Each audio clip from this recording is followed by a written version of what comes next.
Hello. My name is Ethan Monsour. I'm 35 years old. My D&D character is in the southwest section of Faerun, where all the elves are, and he is not married. I work as a player for the Dungeons & Dragons show D4, and I get home every Sunday by 11 p.m. at the latest. I don't smoke, but I occasionally drink. I'm in bed by 12 a.m. and make sure I get 8 hours of sleep no matter what. After having a glass of warm milk and doing about 20 minutes of stretches before going to bed, I usually have no problem sleeping until morning. Just like a baby, I wake up without any levels of exhaustion in the morning. I was told there were no issues at my last checkup. I'm trying to explain that I'm a person who usually plays one tabletop RPG on this show. I take care not to trouble myself with running tabletop RPGs on D4 like Lancer and JoJo's Bizarre Adventure, the tabletop role-playing game, that would cause me to have to DM these games. That is how I deal with society. And I know that is what brings me happiness. Although, if I were to run JoJo's Bizarre Adventure, the tabletop role-playing game, I wouldn't lose to anyone. Welcome, everybody! I know what you're thinking to yourselves right now. Nani? You may be asking yourself who has taken over the Elder Eye channel. It is I, Elden Kevin, also known as Ethan Monsour, here to run a bizarre game using the JoJo's tabletop RPG setting and rules. This is a fantastic game about one of my absolute favorite shows, JoJo's Bizarre Adventure. I assure you, if you go and check it out yourselves, you're going to love it. This game was lovingly made by Christian Sibbett, who you can actually see in the chat. We will have a link to his Patreon. Go check that out because this person is a fantastic creator, and this game is extremely cool. And unlike any other tabletop experience you've ever had, I guarantee you we're all going to be ready for a bizarre adventure together. So before we get started with explaining some of our sponsors and what it is we get up to here at the Elder Eye Entertainment channel, why don't we go ahead and introduce each of these individuals that will be playing with us today. So we'll go ahead and start with someone we all know and love. This is Raya. Raya Sunshine will be playing with us. You will be playing... Who will you be playing today? Hey everybody, I'll be playing Danielle Brando tonight. She's just your typical sorority girl with nothing to see. There you go. And next we have another mainstay of the channel. This is Ray Berry. Ray, who will you be playing tonight? I will be playing a individual known as Carmen Suleiman. She is a graffiti artist by day and a graffiti artist by night. Thank you very much. And now I would like to introduce the two newcomers to the Elder Eye channel. These are two very cool individuals. I can't wait to introduce them. So let's go ahead and start with Kat. Kat, welcome to the channel. It's super cool to have you. Why don't you describe who you're playing? And if you want to give a brief blurb on who you are, feel free. I'm Kat. I've never done this before. I have played JoJo's, and I will be playing tonight a normal man named Neil Patrick Carris. He's just a dude and a low-level criminal. Good luck to Neil. Good luck to Neil. And finally, I would like to introduce the newest guest star we have, along with Kat. I'm super excited to introduce to you Jamar. Jamar, if you want to give your full name and describe who you are, where we can see you, and what it is you're playing tonight, I would love to hear. I'm Jamar Muslar. I am Amari on the ATL by Night season 9 and 10. And yes. I am playing Ilan El-Amin, a doctor who kills people. Yes. But not in the way you think. It's going to be a super fun game of anti-heroes. It's a real exciting story we have here today. I can't wait to break everyone's hearts. So let's go ahead and talk about our sponsors. Since we're taking a break from our usual D4 game, I'm just going to quickly take a moment to thank our sponsors. Let's go ahead and thank Die Hard Dice, D&D Beyond, Idle Champions, Beetle and Grimm's, Eldritch Foundry, and Meeple Madness. Make sure to get your free Idle Champions chest by using the code at the bottom of the screen for those of you who are watching Twitch. Let's see what that code is today. Win Hemp Weed. Easy peasy to remember that one. No prizes for guessing that. Enter Make sure you get, I think I've already said it, but I'll go ahead and say it again. Make sure to get your free Idle Champions chest by using that code at the bottom of the screen. Enter hashtag Eldritch for your chance to win a $50 gift card from Eldritch Foundry. They have fantastic miniatures. It's super cool. Please go support all of these individuals and all these groups and let them know who sent you. Make sure to get your D4 merch over at D4D&D RPG.com. Wow, I am terrible at reading things. Follow all of our socials at ElderIEnt, that's ElderIENT, everywhere. And make sure to check out Bookshops of Arkham, a Call of Cthulhu series we produced with Chaosium and Roll20 over on our YouTube channel. Thank you, Mark. Without further ado, let's... open the game. So, we're going to go ahead and start with where everybody is, and we're going to get to know each individual character. I'm going to roll to see which one of you goes first. Let's just have some fun with it. The suspense. The suspense is killing I don't everybody. like that. I don't like you rolling for it. It looks like Ilan is going to be first. Why did I know this would happen to me? Why did I know? Ilan, where do you think you are currently? Are you in the midst of a surgery? Are you... I think that I just finished just before being like off for a couple of days. I'm still on call, but I'm not, Absolutely. I usually don't have to worry about on calls because my patients do really well. That's true. You are the greatest of all of the surgeons in Eastgate City, and some people think in the United States. You are gifted beyond reason, breezed through college, got your doctorate, moved on further and further. You are a legend in the medical field. To say nothing of what HR thinks of you and the demeanor that you keep around others, they seem a little off-put by your presence. Why don't you do the audience a favor and describe Ilan El-Amin? Ilan is a older gentleman of early 40s, late 30s. That is not how you're supposed to say that.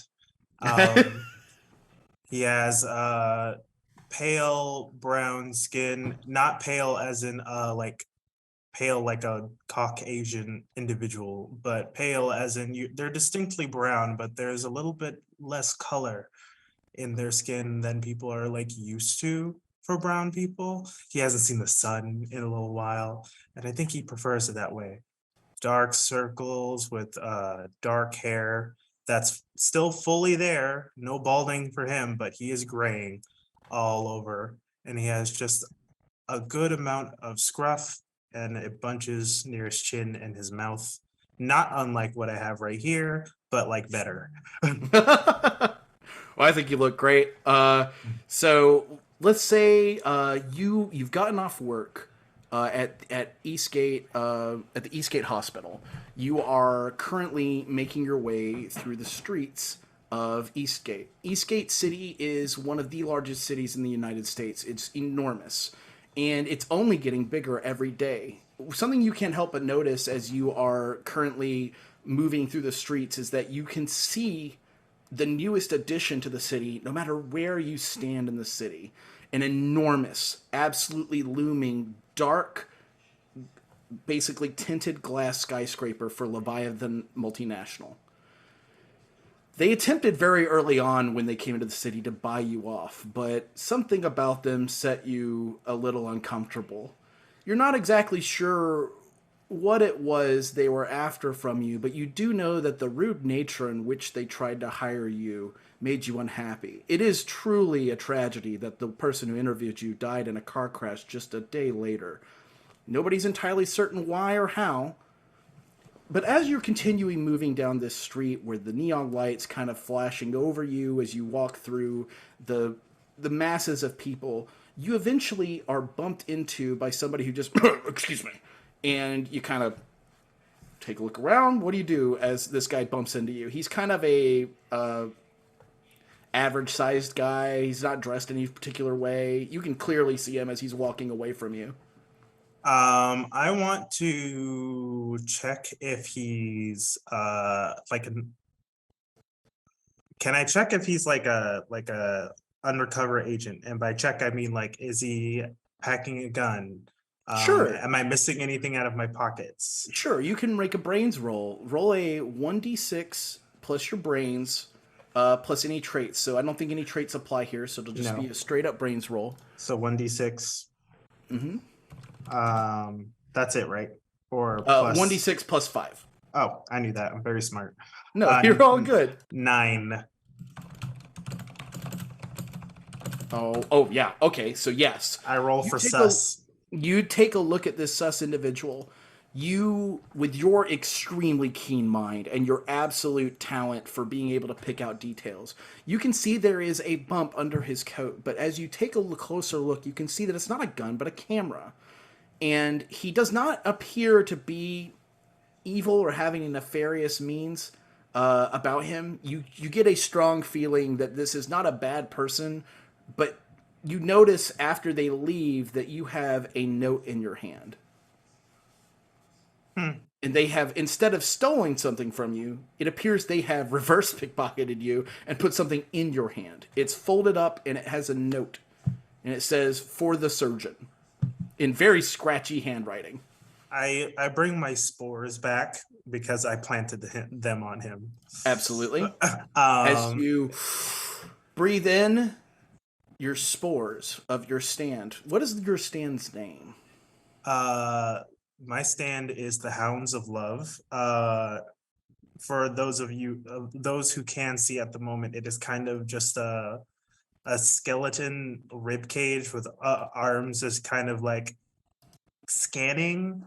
The pieces aren't always fitting together properly. They're just around, but they're keeping they're like keeping watch of him. His head, it reforms as he absorbs his spores back into himself. You breathe this back in as this stand makes this noise. And for those of you who are not familiar with JoJo's, despite the fact there was an enormous skeleton made of fungal spores floating around him from the torso, like its torso is from the ground up several stories of the building with the arms wrapped around the surgeon. Nobody else seems to pay any mind. You know with your power that only other stand users can see stands. So even though you are working in this extreme presence, like nobody else knows what's going on and they continue to just move past you. As you breathe back in, you kind of like waft it towards yourself, and as you do so, one second, you feel this sort of what he's thinking about currently is, I don't know why those two idiots sent me out here. I don't even have a job anymore. The money's not worth it. But I guess if they think it's important, they probably know what they're doing. Hopefully this will do something for the city. That doctor gives me the creeps. He chuckles and he reads the note. As you open it up, it is the scratchy handwriting on the outside is suddenly replaced with extremely elegant handwriting on the inside. And it says, Doctor/Surgeon Ilan El-Amin. It specifically says both those things with the slash and everything. Because those are different. Yes, we know what you are capable of. We know you are unhappy, and we know you want to make a difference. Meet with like-minded individuals at this address. And having breathed in the knowledge of this individual, you immediately know where the address is. It is kind of a defunct newspaper like facility. They used to print newspapers. It has a time. It's sometime tomorrow night. Okay. Can I go back to the other guy that tried to pickpocket me? Yes. Excuse me, sir. Sir. You can see immediate panic, and then he tries to wash it away. Yes. Whatever. Yes. How can I help you, sir? I don't know.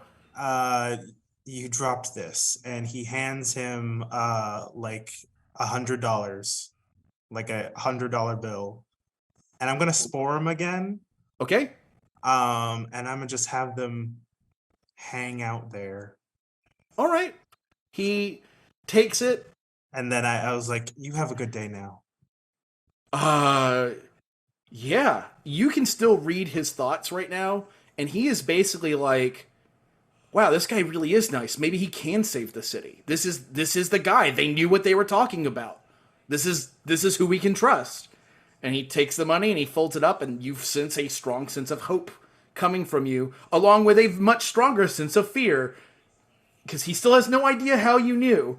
And he puts it back in, and you can now tell that he is formerly a journalist, and that he has lost his job recently. Apparently, reading his thoughts, Leviathan Multinational has their own news corporation in the town, and they have run them out of business. Hate that. From there, I just go home. All right. I like to keep my interactions with people very minimal. I don't like talking to people. Totally fair. You go home. You come back home to a. What would you describe your house like? Is it a house? Is it an apartment? Is it very nice? Is it? I live in a condo that Okay. is pretty high up. For what one would call for the view, but it's partially that is very true because I need the vantage points. Yes, I love it. And as you, go ahead, continue.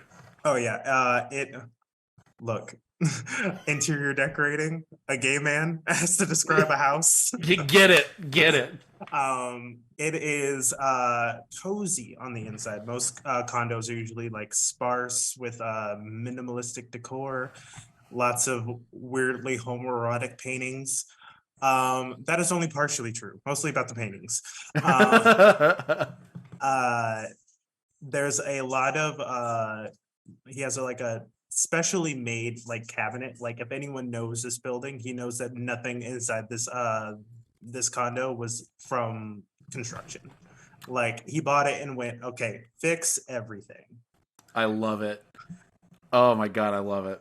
As you lay down in bed that night, you can't help but notice how Leviathan Multinational's new skyscraper ruins your view of the city and blocks out all of your favorite places you used to stare and watch.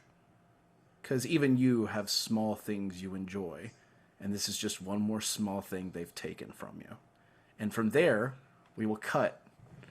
Let's see which one of you goes next. You're doing great.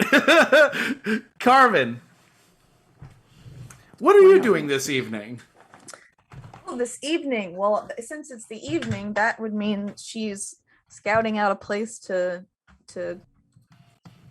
lighten up with some colorful art. Absolutely. And as you go to hello, Orly. That's my cat. I can hear her. She's so sweet. As you are scouting out various areas, you can't help but notice that there are other individuals that you are normally used to being around and kind of like talking to, and even if they're not your biggest fan due to your, let's say, less than stellar personal skills, they very much are they're almost always around, but you can't help but notice that in a lot of the places they used to hang out and a lot of the tags they used to have been washed away, along with them no longer being there. You haven't seen them in a couple of days. And instead, in their place, you see the occasional suited individual with an earpiece in, just kind of like standing and watching on the side of the street. This is becoming a more common occurrence for you, seeing these strange suited men with their earpieces in, acting like they're the police. In reality, these days they outnumber the police pretty heavily, and they think very much of themselves as something even better than that. Once again, you can immediately tell these are Leviathan employees. And since your favorite spots to tag are generally around the new skyscraper that hangs like a big obelisk above the city, it's not exactly thrilling to have them around constantly ruining your fun. What are you going to do tonight? Well, she needs them out of the way because that would make life a lot easier. So perhaps some sort of distraction of some sort to just get them out of the way. And then I can do my art in peace. Absolutely. What would you like to do as a distraction? Um, I already love this. so what remind me what kind of like facilities are around this area? They're obviously say- in the middle of the city, but You're near a subway that you like to tag, like, you know, the stairs down to a subway. You can see there's some guys inside the subway. You can see there's some guys like next to a long alleyway that you've tagged before. So you have your selection. Think cityscape. Anything you want to describe being there, it'll be there. all right. In that case, she's gonna she's gonna duck down to the subway. Are there fire alarms in subways? You know what we'll say for this one? Absolutely. I honestly don't know. I've never been in one, but we're gonna say like here there should be. Yeah, here The they're very coding thing. fire conscious. You know, they Yeah. don't want fires in their subways. So sure, you step down these long concrete steps and you head into this kind of oval shaped brick area where there is lots of cement. There's pillars everywhere, just absolutely cleaned and ripe for being painted on, tagging in any way you wanted. Basically an open canvas if it weren't for if they weren't for all these suited individuals that are currently all milling about down here. You notice something about them that's strange, though. They're not really watching just you. It seems when subways stop and people file out, they seem to be watching everybody. Interesting.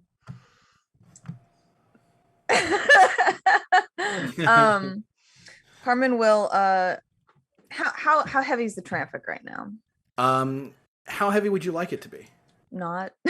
Okay, then it's not. The latest group has milled out, and there is just you and the suited guys. Sweet. So first I'm gonna look around for the fire alarm. Then I'm gonna look around to see if there are any critters on the ground.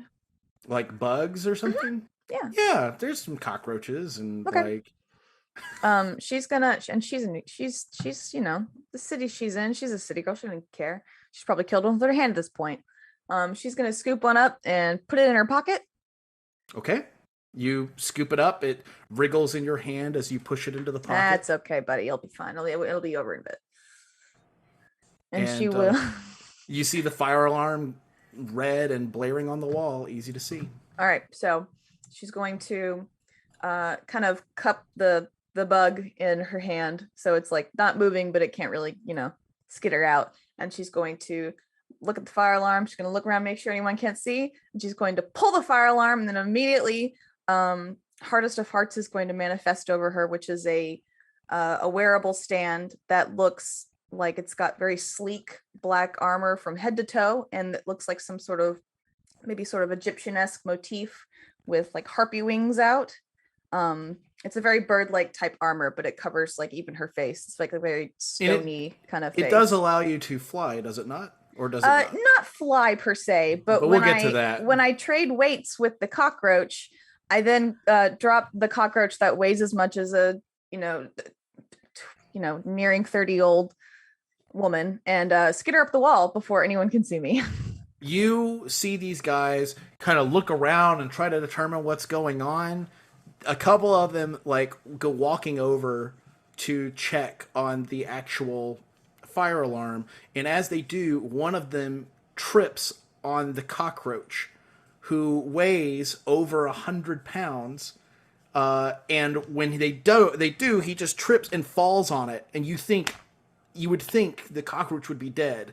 But instead, as the cockroach panics and runs, it starts dragging this guy with him from where he is literally riding on its back. What is happening? This shouldn't be possible. And the other one goes, oh, hell, I'm getting out of here. Something's wrong. And he takes off running up the stairs. And the second one, wait for me, man. I hate cockroaches. And he sprints up as you see a subway kind of slowly pull up to the side. And you notice there's not really anybody inside it as you are now free to start tagging. And that I will. And as you continue to spray and, make this beautiful art piece, what do you think you're making? Oh, something anti-establishment, fuck the man. So, Absolutely. yeah, but I'm going for like a nice purple motif with some gold. I'm just feeling that tonight. And as you do that, what you don't see behind you is the very tall, thin outline of an individual in a hat coming up behind you with a note. And as he lifts it above his head and comes down behind you, you see a little note come right in front of you, like just floating down. And it says, in scratchy handwriting, for the graffiti artist on the top. And as you kind of like take a look around to see who dropped it, you see the subway doors closing and the shadow of the individual staring as you hear, oh, as the doors close and it leaves. I have a suggestion for your graffiti. Oh yeah? Yes. A gigantic whale-like thing with its head cut off. I can dig it. I see what you're going with there. I see it. And the blood is green. Oh, I love this. Green for money. I am dig it. into that 100%. So yeah, so you see, sure enough, there is this note, and you catch it. Do you open it? Yeah. Inside is elegant handwriting. Carmen Suleiman, we know what you hate. We know what you stand for. We love your art. And we would very much love for you to meet individuals who are very similar to you. If you want to make a difference, meet at, and they give you an address. But unlike Ilan, you have no idea what this place is. You've never been here. All right. Excellent. Yeah. All right. And she finishes up her and tomorrow night, you will have a place to meet. All right. Danielle, where are you this evening? What's up, everybody? I think Danielle is in like that really expensive but not very well known like boutique for clothes. And she's got like two of her girlfriends, and they're all out shopping tonight for the next day's slumber party. Love which it. is a like yearly, it's an annual charity fundraiser that my sorority Triple Phi does, and this year it's my turn to plan it, so I'm making sure to be the best dressed girl there. And as you are trying on a dress and looking in the mirror, you see an enormous image of a hulking brute standing in the room with you. Where one hand should be, you see a massive hook, barbed and awful looking with bloodstains running across it. In the other hand, you see what looks like a machete, except where the blade would normally be are the teeth of a chainsaw, constantly humming as smoke pours out of the handle. It has to be 7 feet tall, is looming over you, and has this mask, something you'd see a slasher wear, with one of the eye holes cracked, whereas one you can't see on the inside. This one has one red dotted eye constantly searching around. You look lovely in that dress. Final girl, I promise you, I thought we covered this like 8 times already. This is a changing room. And trying to protect you. From who? My negative self-body image? There are possible invaders, and frankly, I do not appreciate the way your friends speak to you. That's just You should let me kill them. Okay, so Rebecca, we may be able to talk on some wiggle room for her, but everyone else literally can't die or the party's gonna go horribly tomorrow. We understand? Yes, the party. I will be at the party to watch you. No, you won't. No, you will not. That's not gonna happen. It's gonna be a normal night. Like, I'm a normal girl, remember? That is a normal night. For us. I want a normal for everyone else night. And you see your stand morph back into your body once again. She takes out a little vape and hits it a few times in the changing room and just sits back on the mirror like, I hate that man.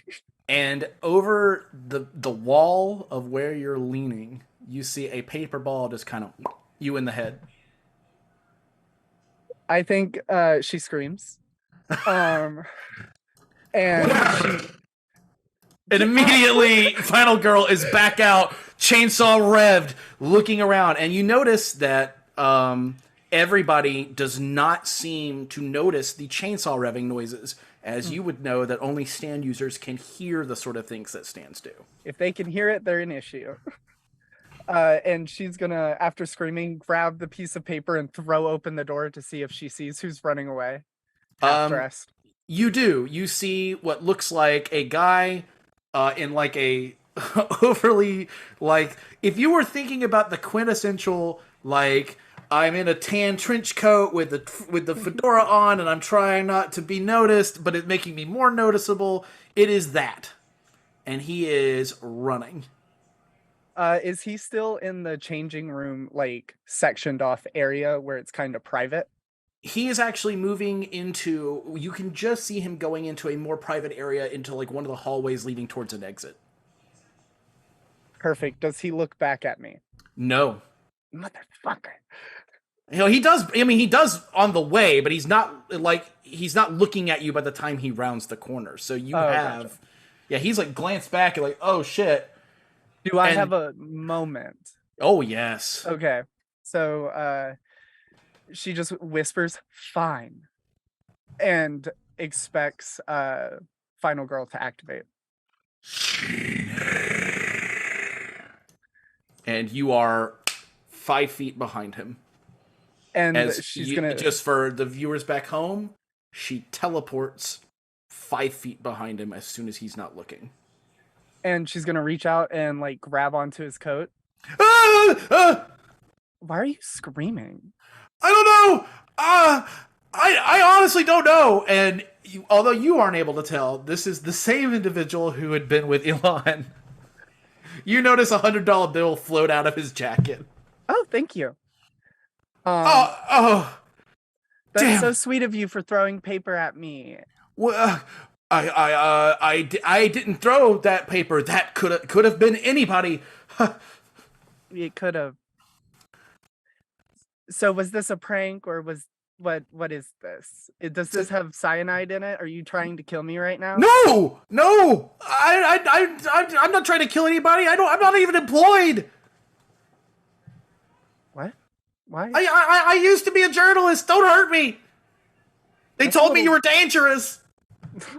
Who told you I was dangerous? And she kind of turns her body to hide her Bowie knife. And That's so rude. he points at the note. Just read that. Still holding on to him, I'm gonna unfurl it with one hand. And as you unfurl it, on the outside you read in scratchy handwriting, "For the sorority girl." And on the inside you see elegant handwriting that reads, "Danielle Brando. We know that you are not what you seem. We know what you have been through. And we know who sent the one who did what they did. If you'd like the answers to what's going on, you can meet at this address tomorrow night." She crumples it up. Thank you so much. It's been a pleasure meeting you. What was your name? What was your name? Frank. Work on lying. And I tap him on the shoulder and go back to get dressed. When you tap him, you see Final Girl's hand overlay on yours. And when you tap him, he stumbles forward a few steps and gets basically blown out the doors with an incredible amount of strength. Ooh. Okay, I'm going to say thank you this once as she closes the door on Final Girl. You're welcome. You ruined it. And that's where we'll cut for you, which leaves Neil Patrick Carris. Neil, what are you up to? It's probably getting ramen. as you are sitting in one of the nicer ramen places in town in your extremely elegant clothes, just kind of like taking in the area, you notice that one of the guys who's working in this ramen shop is kind of glaring at you from behind the counter. Hey. What do you look like? What does Neil Patrick Carris look like? Neil is a tall young man. He's probably in his early 20s. He's like 6'3", very handsome. Could be a model. Definitely is not a model. He's got attractive, well taken care of, sort of dirty blonde hair, shorter on the sides, kind of longer and floppy. It's got so much product in it that you can't even tell it's got product in it anymore. He's dressed in like a expensive outfit, like sports coat over like a nice button up, and like there's nothing on it to suggest it's expensive clothes, but you just know that it probably costs more money than you would think a young man like him would have. He's got bits of jewelry on, some chunky rings and a nice watch, and he's just a dude. And just you a normal see guy. this very angry chef kind of glaring at you.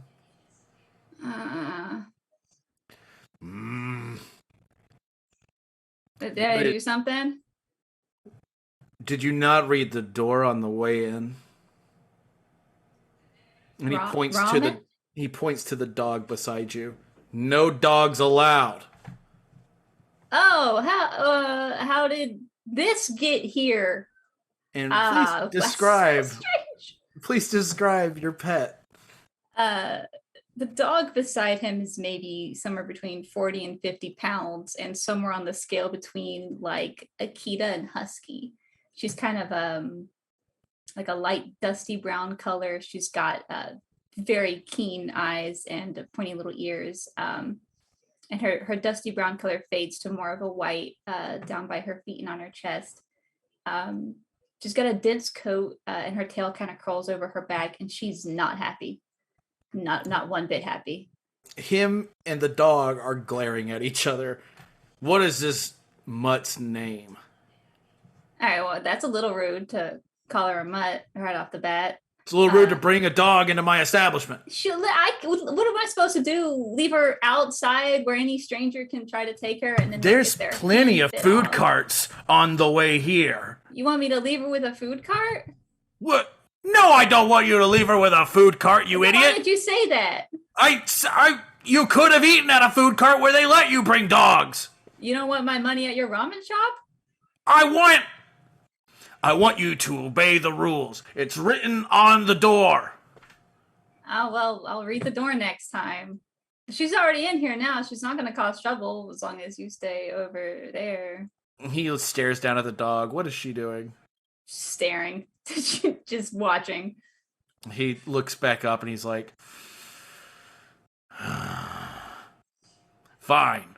I'll let you keep the dog in here. But this is the last time, you understand me? Oh, totally. Yeah, I get you. Yeah. And the only reason I'm allowing the dog in here is because I know who your father is. Oh, I do too. I also know who my dad is. Are you some kind of moron? No, I like ramen. That's all. And he takes the bowl and slams it down in front of you. Thank you. And he kind of grumbles and moves away from you. And as he's doing that, you hear 5 growling as somebody approaches you from behind. And you see a guy looking disheveled, tired, like he's had his pockets emptied. And he just looks at you and he's like, I'm supposed to hide a note on you, and I'm past that. If you just want to please don't let your dog bite me. Yeah, if you'd tried to hide a note on me, I think she probably would have bit you. She looks like she's gonna bite. I just don't. I'm a journalist. Anyway. I'm just a journalist. I just lost my job. I just want to try to help the city, please. What was your job? Oh, journalist. Well, what is it now? Note guy? Are you stupid? No, I just want ramen. Oh, well, here. And he lifts his arm as high as he can so the dog can't just snatch Neil him. will also awkwardly lift his arm because he doesn't realize he's trying not to get bit. He just thinks he's being strange. I will hand you the note, and as you take the note, it says "for the drug dealer" on top in scratchy handwriting. Who wrote this? I'm getting there's so many accusations here today. Wow, somebody has such a sense of humor. Can I go? Oh, yeah, I don't want to see. Get out The of ramen guy goes, "You're treading water in the door." And he's like, "Oh, jeez, it's a rough night." And he just like staggers out the door. I had $100. Is the last thing you hear as the door shuts. I have $100. I don't fucking brag about it. And as you open it up, it says an elegant script. Neil Patrick Carris. Please meet at this address. Please. Don't get lost. Just meet at the address. And bring the dog. People today. I'll feed it to 5. She won't eat it. Yeah, you like hold it out and she just like Thought it might work. All right, let's go.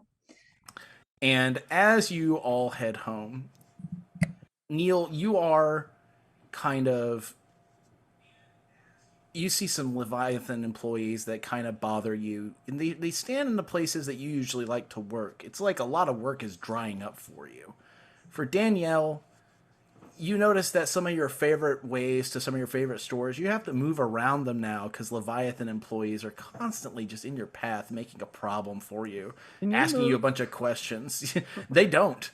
And you have to move around them, something you're not entirely used to.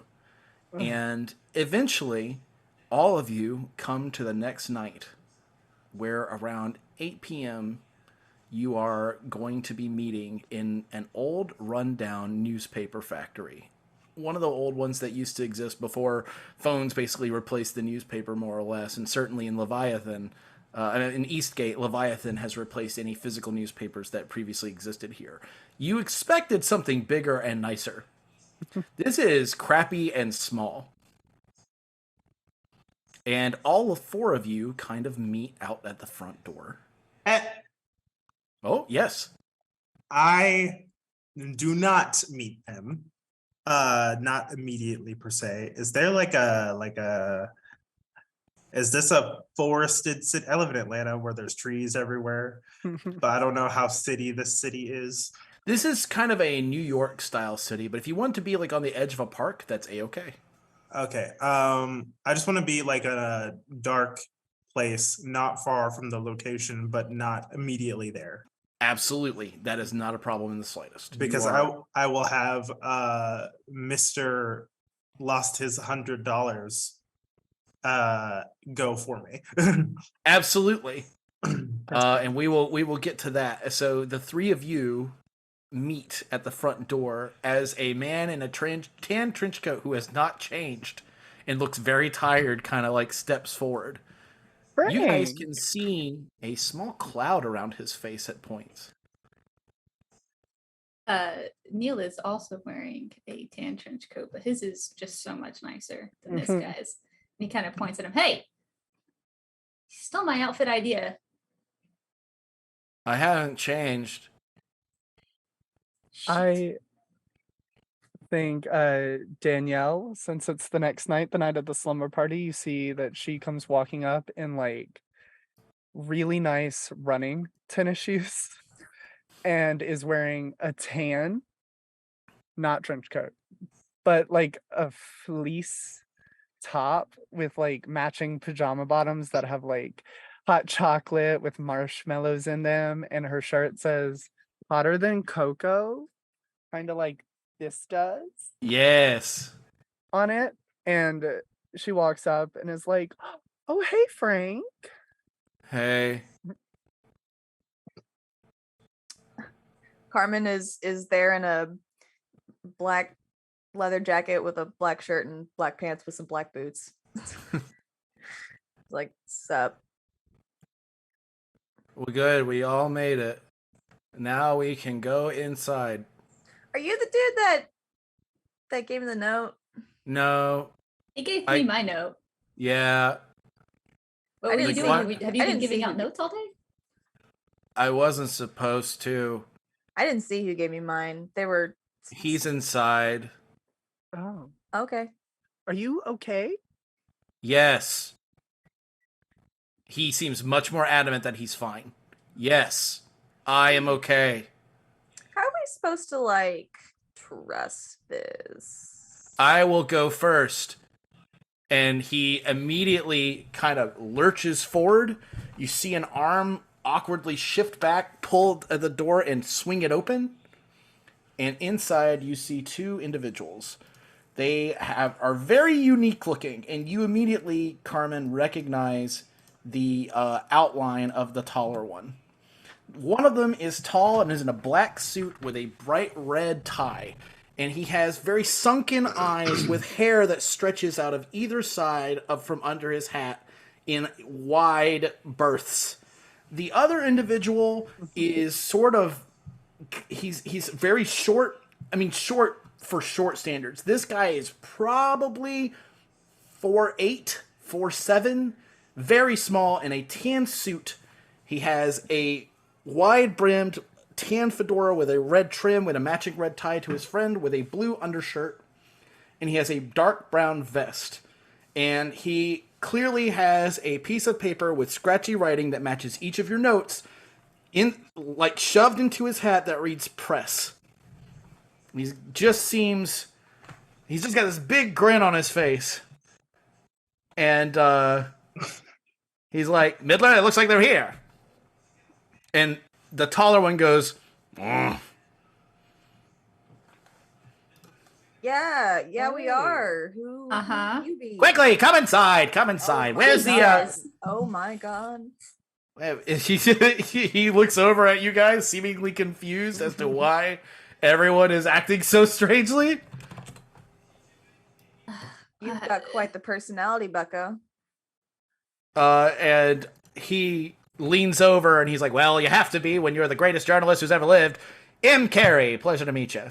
Never heard That of you. way we're in a rundown newspaper shop. Yeah, M. Carey, B. Midler, of course you've heard of us. We're the greatest of all time. No, I'm thinking about it right now, and I don't. That doesn't sound familiar to me. You That do doesn't surprise me entirely about you. Are you Hey, the ones I- who what? Are you the ones who fired Frank? No, we're the ones that all got fired. Frank works for us, and I can see the Franks run into the surgeon. Oh. Huh? Did Oh. he need surgery? Well, my guess is that the surgeon is somewhere nearby, or maybe not even nearby. From my understanding, he can work from all sorts of distances. That's He can do good. surgery from a distance. And Midler turns and looks to Neil and goes, Murph. And he's like, well Yeah, said, I got Midler. you, man. I as soon as I hear that, and about like soon after that, I just kind of open the door. There he is, terrifying in all his glory. All 6'2" of him. Look at him. He's absolutely terrifying. It's Ilan El-Amin, everybody. Let's give the surgeon a round of applause. Silence. All right, well, I'll shut up on that note. So, welcome aboard. All of you have very, very interesting skills and talents. Let's go ahead and just get the forefront right out of the way. I know you're all stand users, and I know exactly what each of you stands do.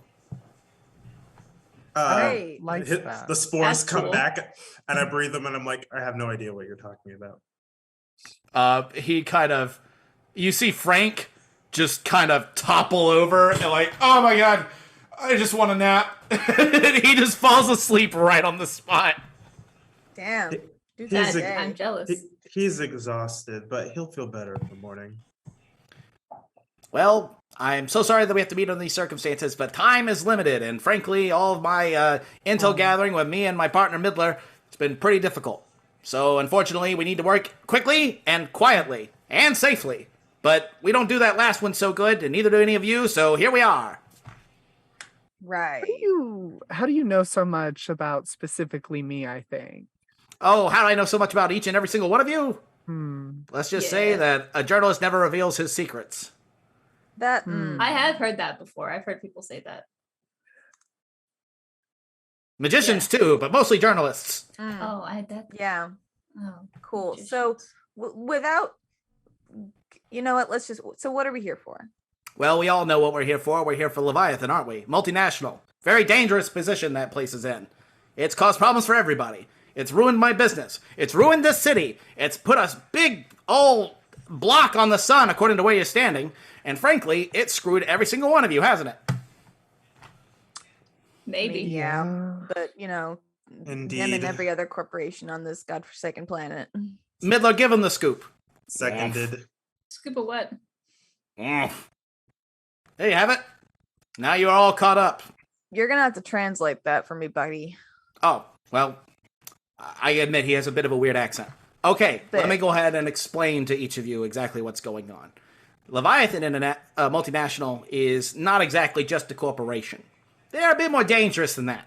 You see, my understanding from what they're up to is that they are currently working on trying to find a way to make their own stand users. Yes, that's correct. Their own stand users. And I know that most of the people in the world have no idea that stand users even exist. But somehow this company has come into the contact of a way to make their own. And frankly, that's bad for everybody, especially us, stand users. Did I say I was a stand user? Definitely not. Sure, You buddy. didn't say that. Not like specifically, but Thank you, Neil. You said something that kind of makes me think that you might be a stando guy. Midler, tell him what we think. Oh, there it is. Thanks, man. It is shocking how you all...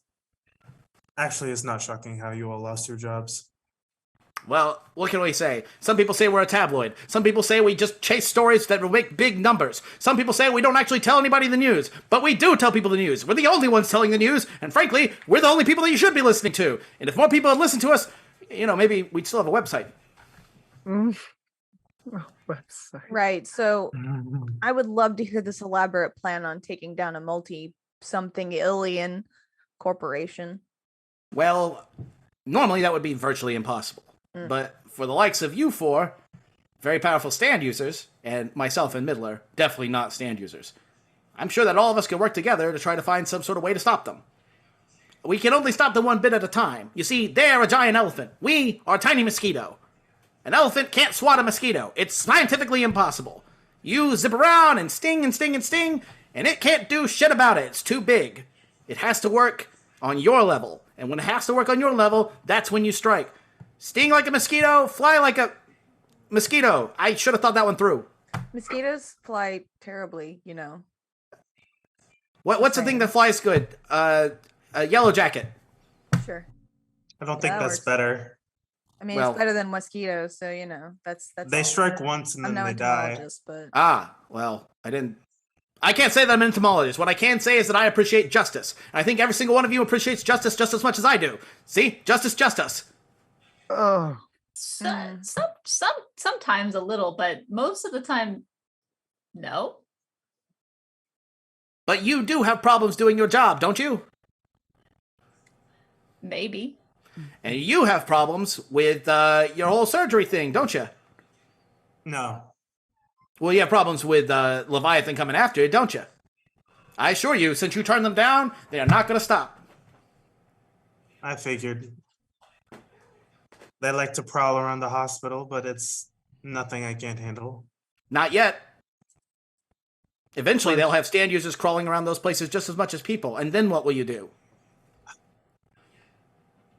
What about you, Danielle? I was You wanna tell- about to say, while they were distracted talking to Ilan, Mhm. could I have activated Final Girl to get behind them? Absolutely. Cool. I would have quietly done it, and I want to see if they react to Final Girl when he says Shine. You hear... And while Carrie jumps, Midler casually turns and looks behind him. What are my problems? Not problems per se, but you have problems in the past. I mean, let's be honest with ourselves. You weren't always this way, were you? It appears I'm not quite always this way, no. What is your stance? We don't have them. Unfortunately, we are blessed without them. But what we are good at is getting information. We're extremely talented at that. Isn't that right, Midler? Tell him. I think I'm figuring something out. My cat is trying to play Midler. Not, not that I'm in opposition of them, but can I brains the fact that like I think the taller one was his name, the big Midler. one. B. Midler and M. Carey. Midler's the stand. You can just taking a look. Hello, buddy. You can tell Kitty. just by taking a look. This is Atlas, everybody. He's gonna help me. Isn't that right? Atlas. He holds up the world. His purr is so loud. Yeah, he's a very loud boy. Isn't that right, buddy? All right. You're gonna hop back down for me, or are you gonna? Okay, we're just hanging out. You're DMing now with me. An That's alley cat fine. comes in from outside. You're done nothing wrong. So just to note, for those of you who maybe didn't see, when you look away for a moment, Danielle literally teleports behind these two. And as she does, she is floating right behind them. And you can see her absolutely slasher killer standing beside her. But as you go to, like, learn more about them, make me... I think we're going to have to make a precision roll. And I'm going to roll durability. Danielle or me? You, as you're trying to... Oh yeah, I'm trying to be nosy. What is your precision? Good. It is my precision is an A. So you'll roll 3d6. 3d6. Just 3d6. Just 3d6. I love flat numbers. 13. 13. That is a fantastic roll. As you kind of fill the area with spores, you see Midler kind of... and he lifts a camera and snaps it, and the spores just disperse. Rude. And he goes, sorry. No secrets for you. We're here all for the same reasons. I'm trying to help you. If you want to know more about us, just ask, pal. Happy to answer your questions. All right, fine. I rolled extremely well on that. Hateful. I can tell that. Wait, But you can also, just to note, you can clearly see. Yeah, we rolled contested there. So, Midler is the stand, the tall one. No, but you can absolutely tell the camera in his hands is a stand. I see. And I just go, huh. I have no questions. Honestly, I don't even want to be here. I should be home. But Leviathan is making my life, even at home, much more complicated. How would you like to have your home be the top of that building, huh? I bet we can make that happen somehow. I don't know exactly the zoning laws, but I'm sure there must be some way to do it. I'd rather it just be gone. It's ruining the view and the... You would be surprised at the amount of protections that building has. It's too tall. See. Aha. Well, have I got a good idea for you then? How we can take something back from Leviathan. I know just the way to do it. Never mind that. Well, the first thing we could do is go to the Eastgate City celebration tomorrow, the Eastgate founding celebration. They have it at the square every year, and tomorrow's the day. I want all of you to go in there and keep an eye out for what it is they're trying to do. They're going to have Leviathan guys there. I don't know how many.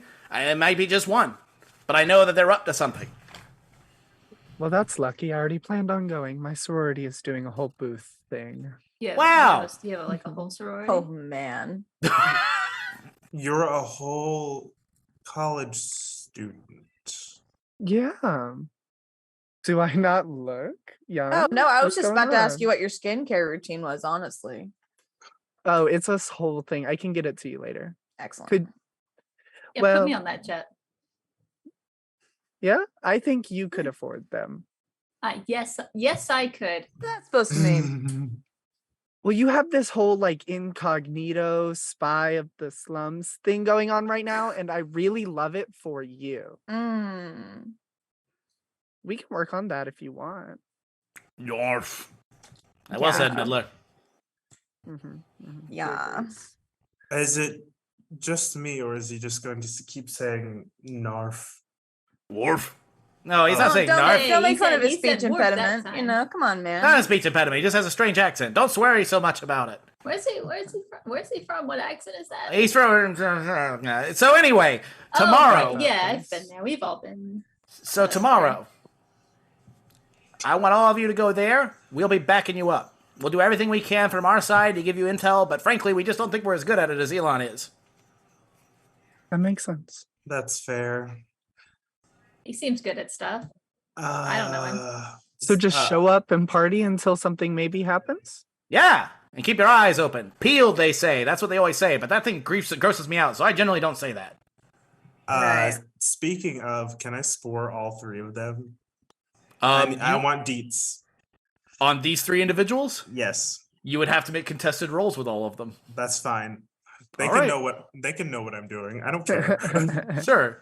You see a cloud of spores heading towards the three of you. Neil doesn't. Yeah, Neil doesn't. It just Neil is you confused get as Neil. shit.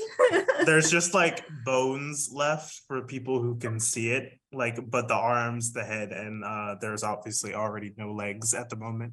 Anything that's happening that's like a stand related thing, if Neil can tell that other people have reacted to it, he gets more and more confused while trying to look like he definitely knows what's going on, but he does not. He has no clue. So you automatically get information on Neil, which is basically he's a very rich drug dealer. He does not have a stand.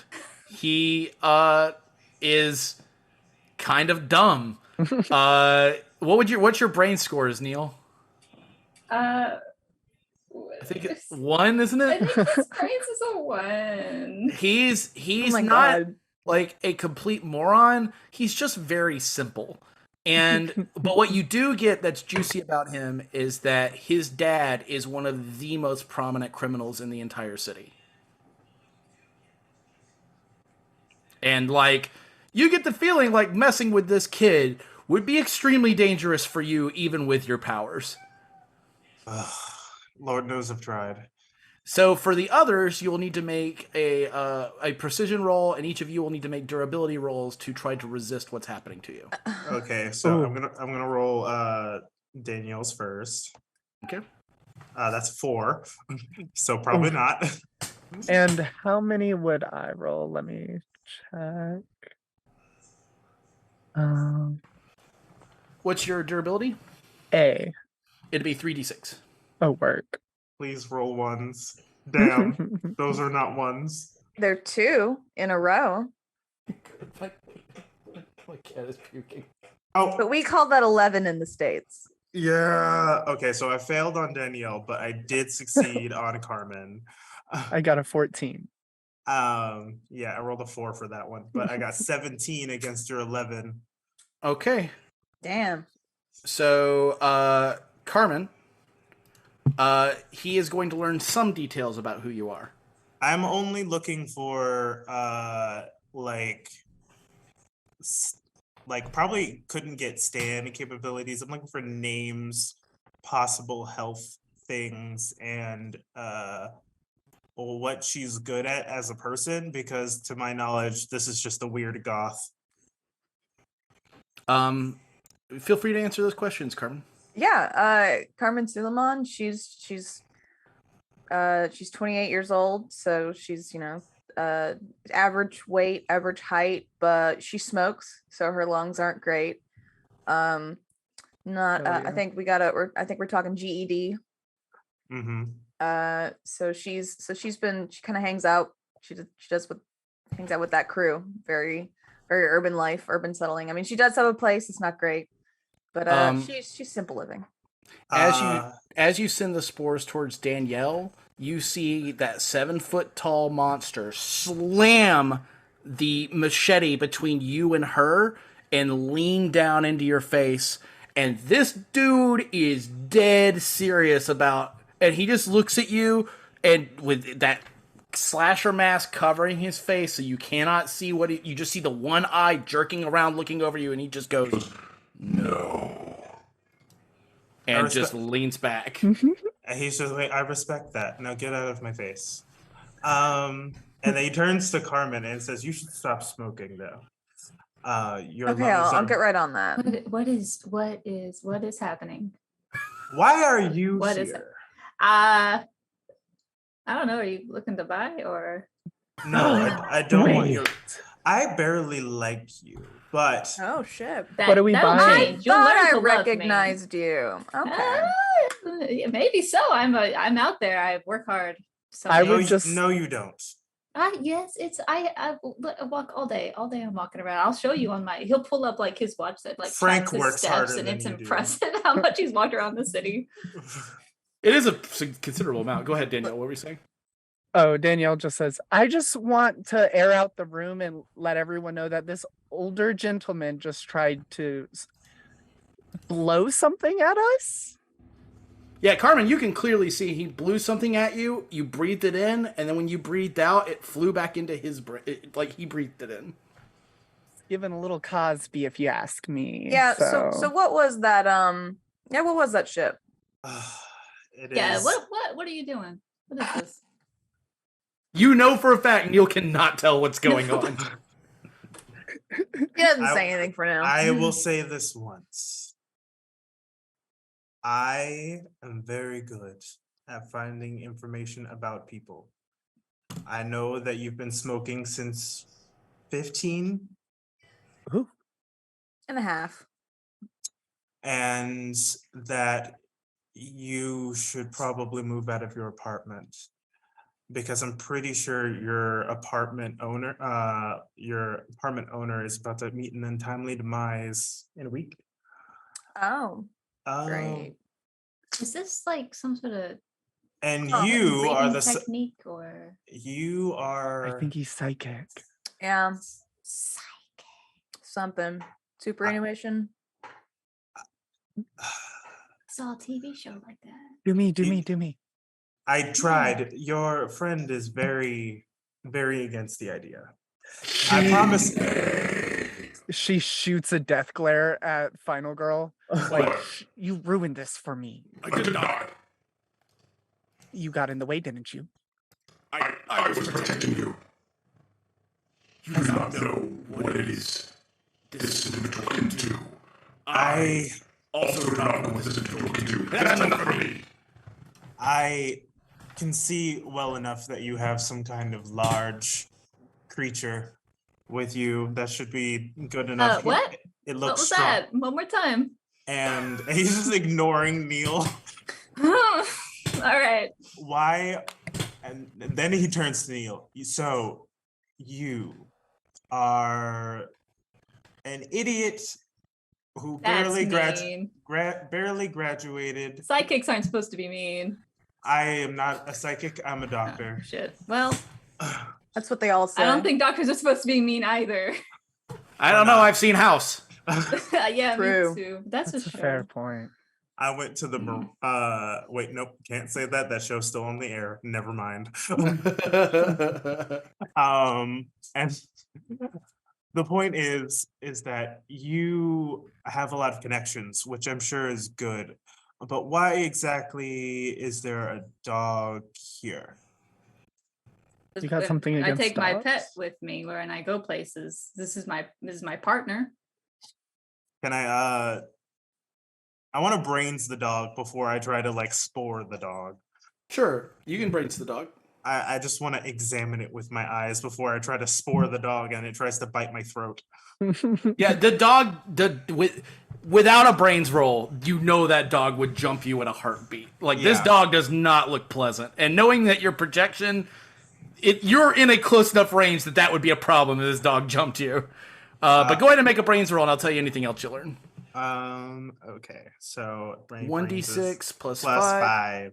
Mhm. I am learning. And I'll give you the plus 3 for the quirk, because you know Neil's medical history. He's actually in extremely good health. 9 with the All plus right. 3. You take a look at this dog, and it's just a very sharp dog. Like, a very keen dog. But, I mean, just a dog. Very independent for a dog Yeah. that just follows Yeah, Neil and everywhere. and clearly doesn't like anybody in the room, and is only putting up with Neil.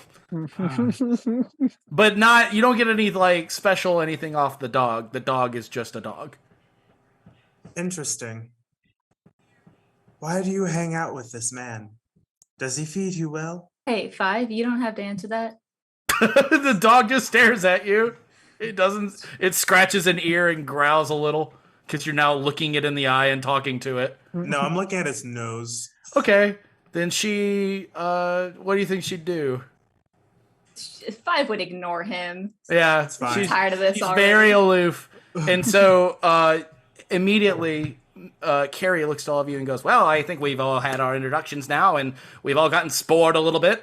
That's been fun. So is there anything else we need to do, or are you guys ready to go tomorrow? I do have one question. Yes, I love Yeah. questions. I'm a journalist. What's gonna happen to Frank?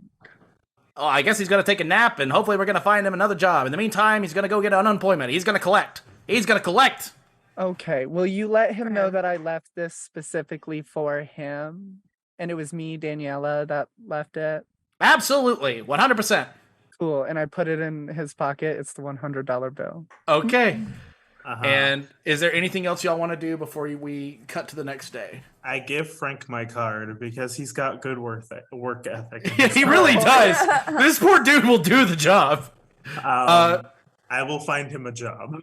And as... Oh, go ahead. Sorry, I think the last thing Danielle does before returning to her slumber party that she has planned is she's going to try and buy as much party off of Neil as she can because we're going back So to much. a sorority. Yeah, do you want me? I can just like put up. I can set up shop outside on campus somewhere. Please don't do that. We don't listen to this, doctor. Hey, old man, thank you. It's been a great night. We're on the street now in Publix. And as you two head off to the party, Neil is a big time partier. What are you doing, Carmen? She's deuces. She's getting out of here. And Ilan, what are you doing? Ilan is, by the way, Ilan is in like a 3-piece suit and a black trench coat. Almost all exclusively black. He looks like a vampire. Yeah. But he just like he is going to. Did we actually get a debrief on what we will be doing other than just going to the They were pretty festival? vague. More or less, they said there's a big party. Leviathan's going to be there. Something tells me you won't be able to miss it. Okay, I am going to go to. I say it slower so I have more time to think of the specifics. That's okay. Is it in a square? Yes, it is. It is all happening within a very large square. Okay. Like, there's a lot of shops in the area. It's got a big statue in the center. You've been to this square many times. And how tree populated is it? Very tree populated. Okay, I'm gonna spore the trees. Rock on. The spores are waiting there for you the next day. Thank you. And as you all are leaving, the last thing you hear is Frank going, what happened? And Carrie goes, you got a $100 bill from yours truly. That's what happened. As you guys head off. I mean, Danielle actually gave you that, so, no problem there. And all of you continue on until the next day. As all of you are approaching the square in various ways, it doesn't take long for you each find each other because, like most JoJo characters, you're all extremely noticeable. Neil is fashionably dressed like a model. Danielle is fashionably dressed as a model. Carmen and Ilan are both in all black. It's pretty easy to pick them all out. And as you all kind of run into each other, you see 5 kind of growling between all of you. And you can tell that the mayor of Eastgate City is here. There are cops all over the place. Around the square, there's a series of trees. And there are occasionally trees at each of the ends of the block. So think of it like this. A square in the center. And then multiple blocks worth of sidewalk around it in another square, like a larger square. If you've ever been to Marietta Square, for those Georgia natives, it's basically that. Which I think most of us, Ray's the only one who's never been. So yeah, I know. Ray's got to go to Marietta Square. It's great. So for all of you, you're kind of like all milling about, but think of it's much bigger than that, but it is that layout. All of you kind of meet back up, and you can see the mayor is gearing up. They do a thing every year where they grant the key of the city to somebody, and the previous key owner is going to be passing it off to the new key owner. It's just, that's sort of happening off to the side. There's a lot of individuals here that look very interesting to speak to, and I am going to post some of these individuals for you, and in the meantime I will describe them for anybody who is watching right now, because I want you guys to be able to tell who you're looking at. So there is one individual. They have kind of brownish hair. They got a tan jacket and what looks to be a sort of like a scarf, and they are kind of dressed like this. There is one individual. She's a woman. She's got a book under her arm, a kind of sun and moon themed jacket with a little golden heart necklace, and she's got blonde hair and is drinking a coffee. She looks like this. There is another woman who is kind of dressed in like a purple gown. She looks like she's arguing with somebody who she's trying to park next to. She's got dark curly hair and like kind of a ring of like of pearls or something around her hair. She looks like this.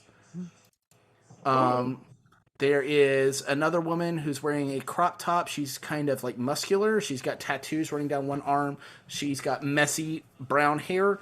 And on her shirt it reads Calamity, and it has pictures of slices of oranges along with ripped up jeans. She looks like that. There is an individual. She looks kind of wild. She's got like multicolored hair. She's wearing a sweater with a loose crop top shirt that reads Bitch Queen across it, and has loose fitting pants, and is wearing most remarkably a bunny mask over her face.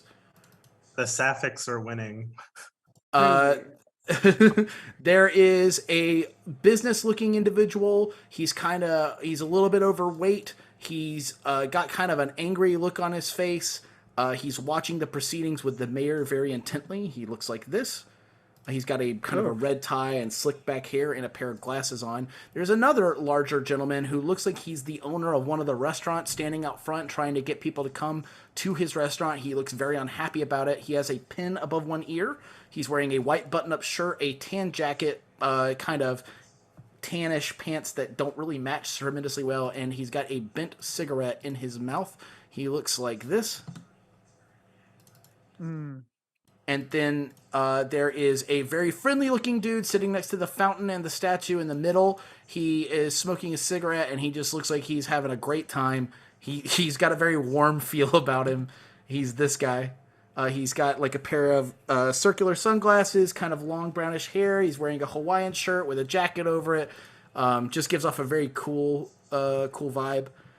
There is also this individual who's kind of got blue hair. He's wearing kind of a nice jacket. He's got blue socks on. Stop it. And he's this guy right here. So, I will give each of you one opportunity to speak to one of them. I know who I want to speak to. Danielle, who are you going for first? Let's go blue hair boy. Blue hair boy. Blue hair boy has a pair of sunglasses on top of his head. He looks like he's just kind of snickering to himself and watching the proceedings of what's going on. He looks like he may be here in like some sort of security capacity. It's hard to tell exactly, but he looks like nobody's talking to him. It'd be easy to approach him. Can I so to give a little visual image for the audience, Danielle, for this function, what's the weather this time of year? It's nice. We'll say a little cool. It's about what it is outside right now. Word. So Miss Danielle has that cute little trick where you put flesh tone leggings on and then stockings, so it looks like you're wearing less clothes than you actually are. And she has a super short skirt on. It's plaid and pleated, and she has like that typical white button dress up that's typical for like schoolgirl uniforms. And she's like doing kind of like a play on the schoolgirl uniform, but making it look more like adult. Think very Hit Me Baby One More Time, Britney Spears. Absolutely. And she takes the glasses she has off and just kind of tosses them. And there's a mental check like on the screen, like those glasses cost $300. And she just throws them on the ground. And she walks up to this man who looks like he's in a security aspect. And she kind of ruffles her hair a little bit. And she's like, oh my God, oh my God, oh my God, sir. How can I help you, sweetheart? Listen, I had these beautiful pair of Gucci sunglasses and they're gone. And I really, really could use the help finding them. Say no more. I'm happy to help. Nothing worse than losing a fantastic pair of sunglasses, that's for sure. Oh my And God, thank you. He flicks his own pair of Gucci sunglasses on the side. And I'm going to go in for a hug. He does not stop you. He hugs you, maybe a little too handsy, but It's fine. not in a gross way, just kind of like Yeah. lingering too long in a hug. My hands are going to accidentally go a little bit lower than I thought and briefly check both of his front pockets as I wrap my arms around him. No guns or anything. He doesn't have like identification, not in his front pockets. Word. You can feel as you like brush the back pockets that there's a wallet, but he doesn't have like a gun. He's just happy to see you. And So then, yeah, as we're looking, she's going to turn and just say, so why are you here? He's looking around the ground. He's like, well, I'm sort of security here, but you know the cops don't let security carry guns, so I'm here with Everett over there, and he points towards the bigger man with the red tie. Everett, that's a lovely name. Yeah, Mr. Smith. Do y'all work for a company or something? Well, we do, and he will basically describe to you what is more or less a kind of like a computer company. It's like, oh yeah, we work for Keys International. Oh, that's incredible. we were the top laptop company in the city before Leviathan Multinational, but you know what can you do? Turns out a lot of things. I think I found him, and he Oh. will straighten up and he will hand them over to you. And he'd be like, I really like this specifically right here on the side. Like he points and it's like, you know, there's like a nice like line running across the side of it. And he's like, these are quality. Thank you so much. You truly are like a lifesaver. And if you need anything, just come find me, okay? My booth is over there. He looks over. He doesn't look much older than you. And he's like, that right? Mhm. Anything, huh? Maybe dinner sometime. I don't know. I am a busy woman. And I disappear into the crowd. Oh, I like her. And that's he leaves and you do not know his name. Oh, shit. You never asked him. And we will cut to Neil Patrick Carris. I'm too self-absorbed. Neil is walking around with 5 on his shoulders so that she gets a good view and so that he knows where she is. That's fair, yeah. And she's just kind of hanging out, just growling at people that get too close. This is something that they've definitely done this before. This is how he gets her through some areas. She does not wear a collar and will not tolerate a leash. So this is it. Right. Who are you going to speak to? I'm deciding. I'm really torn between the girl sipping the coffee and sunglasses cigarette man. It's a tough choice. It's a lot of tough choices here. Yeah, I'm struggling. I can probably say that I know Ray will want to talk to Calamity. Book Lady. Oh, Calamity! I'm super wrong. Continue, Neil. Yeah, I'll go for books. Yeah. Okay. Neil knows what a book is. We'll have so much to discuss. As you walk into books, she has very prominent blue eyes that just kind of sparkle all the time, and she looks over as you're approaching, and she's like, "Oh my god, what a cute dog!" And she immediately goes to pet. What? He turns like this so that his head is like far away. Does he make that noise when he turns? Yeah, he'll do that for sure. What? Like, hey, you're cute, but she will bite you. I'm sorry, I really should have asked first. That's on me. And she sips her if coffee you and ask, she'll sets it bite. down. Yeah. Oh, well, then She'll all bite for the all better. the time. Yeah. I respect her boundaries 100%. How can I help you? I What are have you no doing idea. here? I'm just walking around with my dog. Well, she is a very cute dog. Thank you so much. What's your name? Oh, what? Oh, my name is and let me get that real quick. Rita Zhang. Rita Zhang. Uh-huh. I am Pat. I am Neil. I'm Pat Neil. I'm NPC. You can call me NPC. Yep. Oh, okay. That's what my friends call me these days. Sort of like an RPG. Yep. Those Wow, are different letters, but I think that's the same. Yeah. Oh, and you could see her trying to like work through if you're understanding anything she's saying. She's like, "Well, Neil, I love the way you dress." Thanks. I like the way you dress. That is why I dragged my mean dog over here.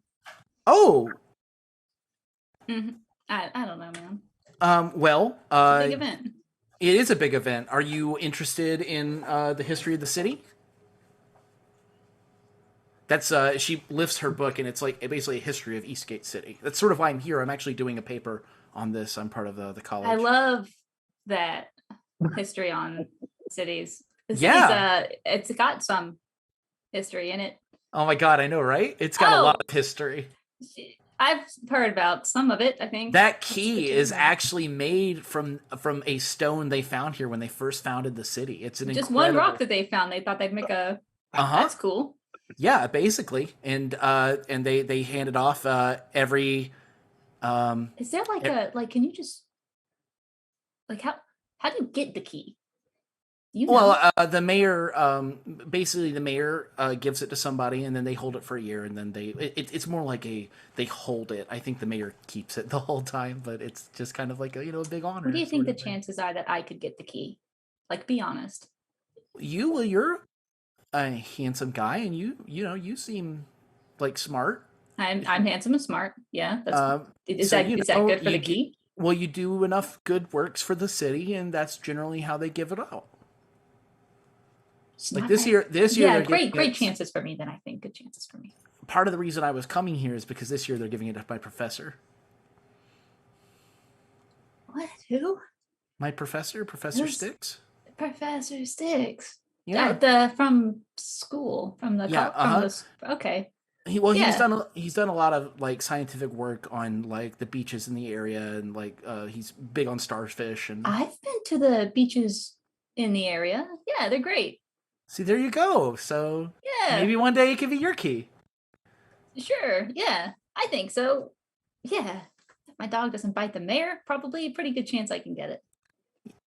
And she nods awkwardly, and you can tell by the way her eyes are jerking around, like trying to look for a way out of the conversation now. Rita, oh my god, are you trying to leave this conversation right now? No. Rita, you are breaking my heart. Oh, Neil, I'm sorry. No, broken into a million little Neil pieces. Well, I didn't mean to like break your heart or anything. I just it's fine. I'm just talking to people in the crowd. No matter. Okay, well, you got stuff to go do? Do you got history to know? I was just gonna talk to my professor. Oh, before he gets that key. Yeah. Oh, he'll be too big for you then. Too fancy with that key. Okay, well. Bye. Yeah. And she will take her book and walk around you. Neil will pull her coffee like this, like she's a cat. Like, you ruined this for me. Put her back. Carmen, who do you want to speak to? Yeah, I'm gonna talk to Miss Tattoo Sleeved Calamity over there. Yeah, she looks like she's kind of on the fringes. She's sipping a drink from one of the local stores, and as you walk up, she kind of gives you a look over, and it's like, "What's up? What's up? Can you believe all these people here? Fuck." I was just thinking that. What you drinking? Oh, it's It's a little bit of boba tea, a little bit of tequila. You want some?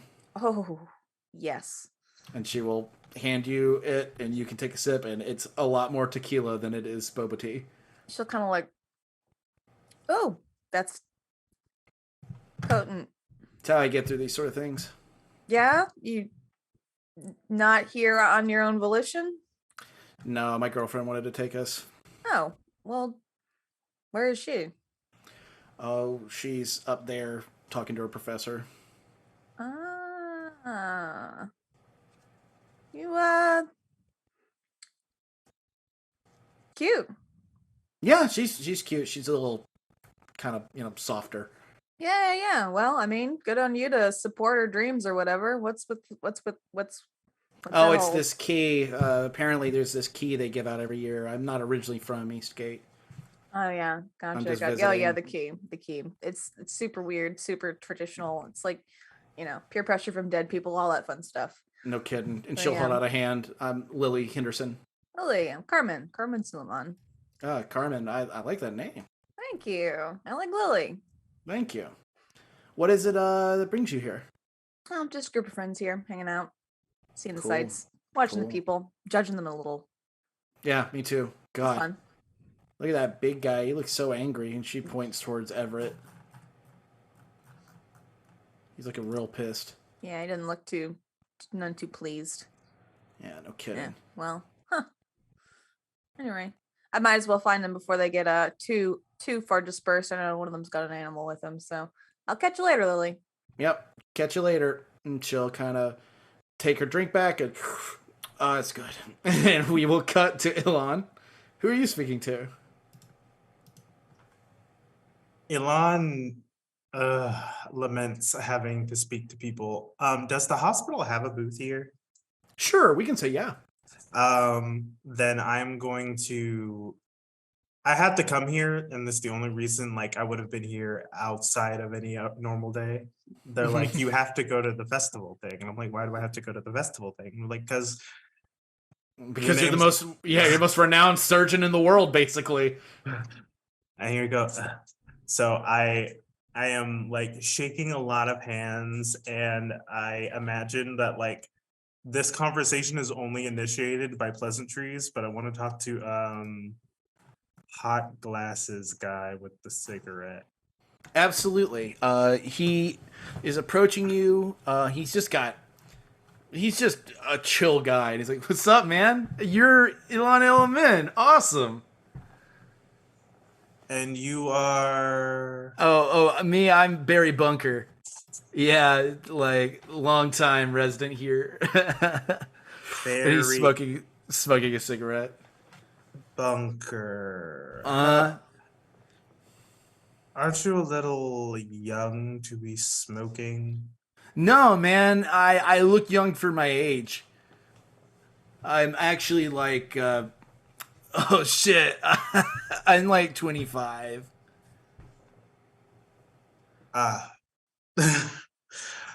I So see. you like, how long have you been a surgeon, man? And that's got to be stressful work. I can barely get the keys in the ignition. Imagine trying to like stab a guy, but not too much stab a guy. That seems like a lot. It's not that difficult, especially when you know exactly where the softest part of a body is. Dude, that's fucked up. I mean, it's cool, but damn, the way you stated that was like way intense. Do you like always stab people in the softest parts, or like occasionally you stab like a tougher part to give yourself like a challenge, man? Surgery is not about challenge. What? Why would I challenge myself when there's tried and true necessary surgeries? Are you a student at the college? No, man, no. I dropped out of high school years ago. Of course you did. Yeah. Okay. Well, and I take his hand. It's very good to meet you. I spore him. Okay, you go to spore him, and you don't. You think to yourself, this guy's just too nice. You just can't bring yourself to do it. He's like, hey, if you need anything, be your pal. Won't you just come ask me, all right? And he pats you once on the shoulder and walks off. And we have started initiative. I hate that. He's just too nice. You just can't bring yourself to do it. Now, I'm going to go ahead and say you have no idea why you feel that way. I assume... It could be related to him. It could not be. But initiative has now started. The combat has begun. Here we go. Oh, You no. guys have no idea what's happening, how it's happening, or who's even attacking you. Yeah, that sounds like a normal day for Neil. So we're just Yeah. ready to go. I'm a little upset. I have no idea what the fuck's going on. Okay. All right, so we're starting things off with Neil. Neil, Go ahead. you don't know what the fuck's going on. Seems fine. 5, your hackles start to rise. Something's wrong. You know that doctor was way too close to figuring you out last time. You need to do whatever you have to do now to protect Neil. 5, what do you do? 5 will wiggle off of Neil's shoulders and drop to the ground and start chewing on the end of his coat. Would you like me to play Neil, or do you want to I can play? do Neil. Neil Okay. doesn't like that at all. Neil looks Absolutely. down at his dog like, what the fuck are you doing? This is brand new. I just got this. And he starts trying to like tug his coat back, but she's doing that dog thing. This is tug of war. Yeah. But she's giving him a look like, are you fucking stupid? Like, you're not gonna win this. And the coat charges with a sort of force that Neil can't fucking see. And she will turn it into bluebirds. You guys can now clearly see from wherever you are, you see 5's teeth glowing. Her teeth are her stand. And when she bites the coat bursts into bluebirds. Bluebirds that normal people can clearly see as birds fly up and everybody's like, oh yeah, yeah. Yeah, fuck. Neil seems confused. Carmen like thinks twice about walking back to ask Lily what was in the actual drink. So, 5, what would you like to do for your turn? Once the birds have kind of like, she'll leave half of them with Neil and she'll take the other half with her. She's gonna start fucking investigating. She will leave Neil and just start, I guess, sniffing around the area. Look for. Would you like to suspicious make a shit. brains roll and I try think to she's like? gonna brains this shit. Okay. What's her brains score? What do I roll? Just a I'm 1d6 so +1. glad you didn't spore this dog. I was like, oh, don't spore the dog. Don't spore the dog. Spore the dog. It's just a d6 plus my brains, right? D6 plus your brains. 5. 5? 5. You kind of like take a look around. You start sniffing. There's just not enough there yet for you to figure out what's going on. But you know somebody is eyeing your group. Something bad is about to happen. And as you're like trying to like piece together what's happening, you hear the mayor go, all right, everybody, settle down, settle down.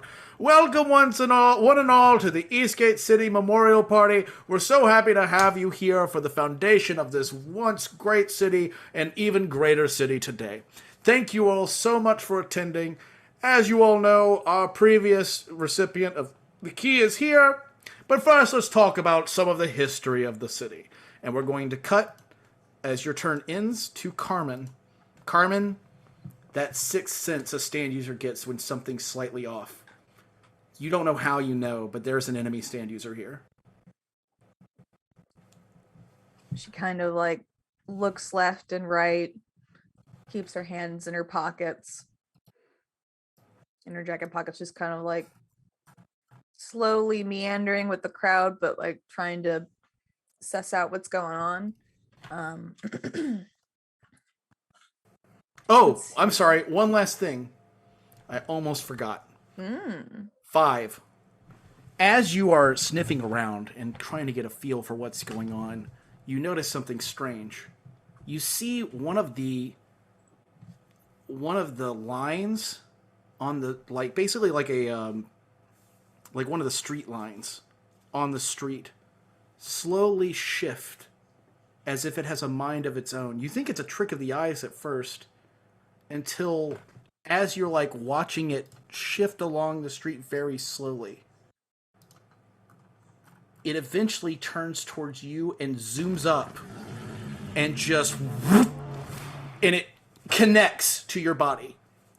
That paint line is now stretching across the sidewalk, up one of the booths, down the booth, and then connected directly to your form. All right, Carmen. Okay.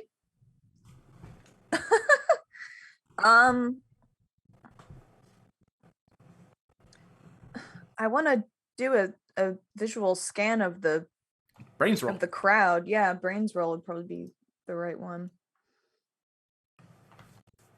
All right, come here, you.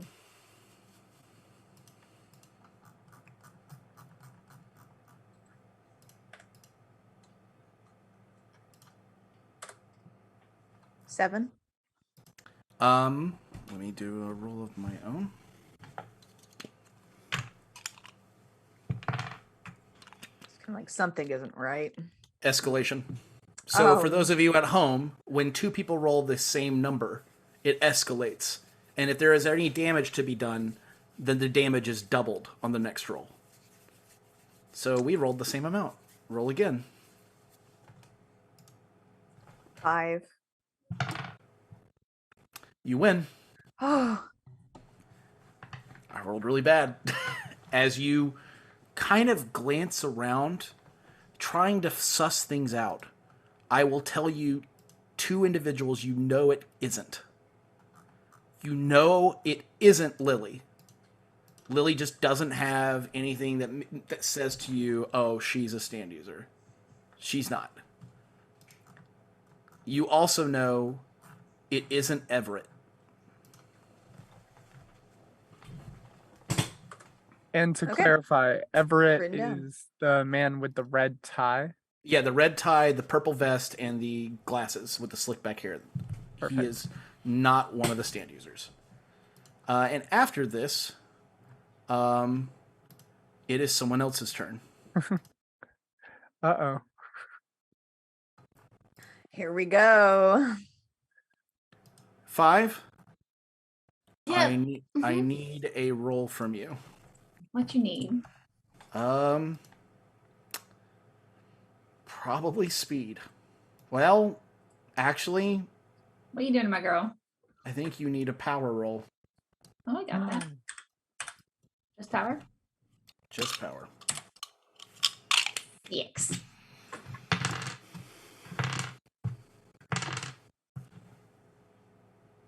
Take 6 damage. My dog. What you see happen is Jesus. as you're trying to like sniff around, and remember you can spend resolve to reduce that damage if you want. It doesn't hit the birds. What's that? It didn't hit the birds. It hit her. It could if you. Oh, that's a good point. If you would Yeah. like to instead defend that with like precision, I think would be what you'd use to defend with the I mean, birds. precision's way worse than power. That's for sure. Well, I can let you use power to defend with the birds, but this is going to go through the birds. All right. You'll see what happens here. Gotcha. So, as you put the birds, like you kind of glance around, you're trying to figure out what's happening, and you see what looks like a being of pure white. It is clearly a stand. It is very heavy on top with very broad shoulders and what looks to be like almost mechanical pieces like pistons in the back. It is running at full speed along the line. As it moves along the line, let me go ahead and do this. I will send you guys what it looks like. It has on the top of its head what looks to be a sharp point, almost like, I really wouldn't even know what to describe it. It's like a sharp point that kind of rolls along its back. Its head itself has no eye holes and looks metal. Has a very thin black waist compared to the very white torso. It appears that the chest area is almost like a separate piece that the middle torso plugs into. The legs themselves look also mechanical, but they end in extremely sharp, thin points. And let me go ahead.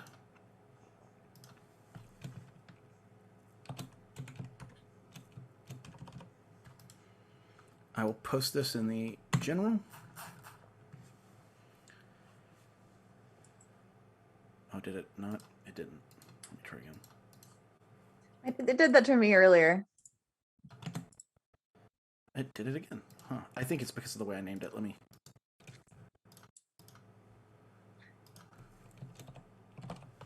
I appreciate you getting the images for us. You're welcome. Happy to. There we go. As it approaches Oh, I don't 5, appreciate that though. That's scary. you put the birds into his path for him to swing into, and he literally walks through them as if they aren't there. And then swings a hand into your body, and as he does, he pulls out a rib. Just snaps it right out of the dog. I'm a dog. Who does this? And in that exact moment, the line snaps back into its original place on the road, and it disappears again. What? Well, look. I like it. You have no open wound on your body. Does she feel that her rib is missing? Oh, yeah. It was extremely Great. painful. She will make a bunch of unhappy dog noises about that. Oh, no one likes that. Well. Oh, no. Did we Yes, see that? Yeah, you all know now that 5 was just attacked. If you guys look in the crowd, you probably see Neil trying to chase after her with a bunch of birds flying around. Yeah. But y'all can all, at this point, get back together. At this point in the turn order, it is now Danielle. But from a narrative standpoint, if you all want to group together, you totally can. And have like a quick conversation. Seeing all of that kind of go down real quick, Danielle's going to look around to see if she can see the blue man, security man. You do not see him. Okay. Can I attempt to jump to Neil? Yes. I'm gonna bring out Final Girl and try to get behind Neil You with cannot. my knife out. Shit. She's gonna start scanning both the crowd and like if there are balconies to see if anyone is staring at her. There are balconies. I need you to make a brains roll to determine whether or not there is somebody watching you. Uh-oh. I almost forgot. Because your brains roll earlier was opposed, Carmen, you do get an opposed monologue. Would you like to ask me a yes or no question in regards to what's happening here? So just so you guys know, when a bad guy attacks people in this game, it starts what's called the bizarre field. The bizarre field is basically what keeps you from knowing what the bad guys are doing, who the bad guys are, and what the big secret they're keeping from you in order to have the best opportunity to kill you. They are at total advantage at this point to basically be in the position to best you. But every time you ask a yes or no question and get a yes during an opposed monologue, so anytime a player initiates an opposed check, even if they fail, they get to ask me, the DM, a yes or no question. I either answer yes, no, or partially. If they get a yes, it removes part of one of the points towards the bizarre field and makes the villains weaker. Eventually, you can break the bizarre field, which leaves them with absolutely no extra thing. They are just normal character sheets at this point, and usually not as powerful as players are. So, with that all having been said, what yes or no question would you like to ask me? Now, correct me if I'm wrong, but aren't brains rolls a little different in which you get something? They are generally, but I'm allowing roll? it this house ruling Okay. this one. Cool, just Generally, making it sure. would just be for fight rolls, but in this particular case, we're going to go ahead and use that because you guys, Sweet. Cool. All right then. Are there more than 2 stand users? yes. All right. I'll write that down. Was that more than 2? Yes, more than 2.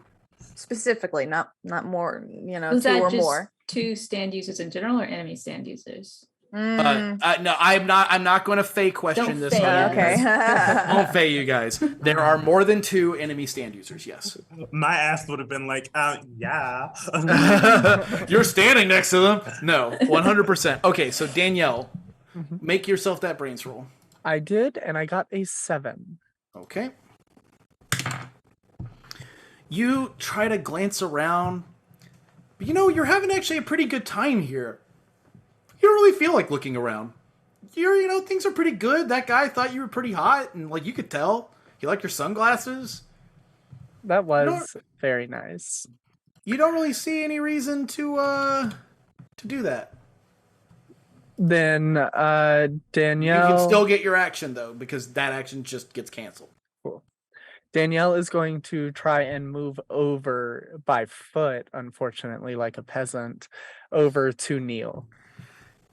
Neil, you see Danielle run up to you. Oh my god. And she's going to pull out her knife and try and cut that line. It's on the dog. Yeah, the dog. It was on the dog, but when the thing grabbed the dog and pulled it, the line snapped back into place, and the stand disappeared. Yeah, and 5 is separated from Neil right now. Then Danielle will reach down and actually cut the paint. Sure. Half. You cut basically reach down, you grab your Bowie knife, overlaid on it is the chainsaw blade of Final Girl as the two of you slam the concrete and basically make this enormous crack in the street, severing the line from the sidewalk. Hey, that's cool. What are you doing? I'm helping you. I trust you. I like that. You have snapped that line 100%. Yeah. And that is your turn. It wasn't a contested roll because there's nothing to contest there. And that makes it somebody else's turn. So let's see here. Did you say there are more than 2 or are Yes, not? there are more than 2. Yes, and I put that so that I need to edit it. My bad. Thank you for pointing that out. I was like, I'm just double checking. I just want to be correct. No, please, but correct me. I am in need of correction fairly often. Over the first of all, I need a durability roll from you. From Danielle? From from Hounds of Love. Oh fuck. It is, what is the durability? Oh god. Oh geez. My durability is B. So 3d6, keep the highest 2. Yes, that's what I thought. 3d6. Kingdom Hearts 2. 6. Okay. On your next turn, inexplicably, you feel like the best possible thing you can do is hurt Danielle. I don't like that, but okay. Danielle, something about the way she is pisses you off, and you feel like if you could just help somebody, the best way to help them would be making sure Danielle can't fight. Okay. Well, I hate that.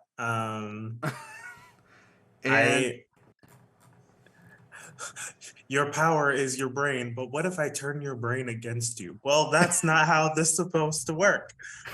I'd like to remind anybody that the early parts of a fight are always the hardest, and it only gets easier as time goes on. They're brutal. It's fine. It's somebody else's turn.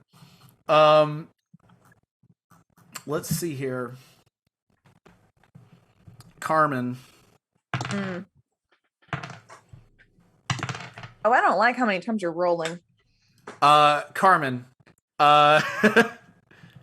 In the midst of all this stuff going on, the mayor is still talking. Even though you guys know you're locked in a deadly battle, nobody else knows what's going on.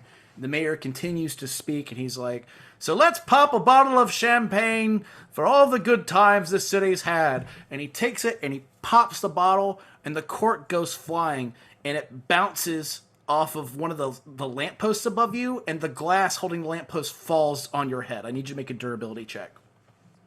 Sweet. Thankfully, that's a decent score. 3d6.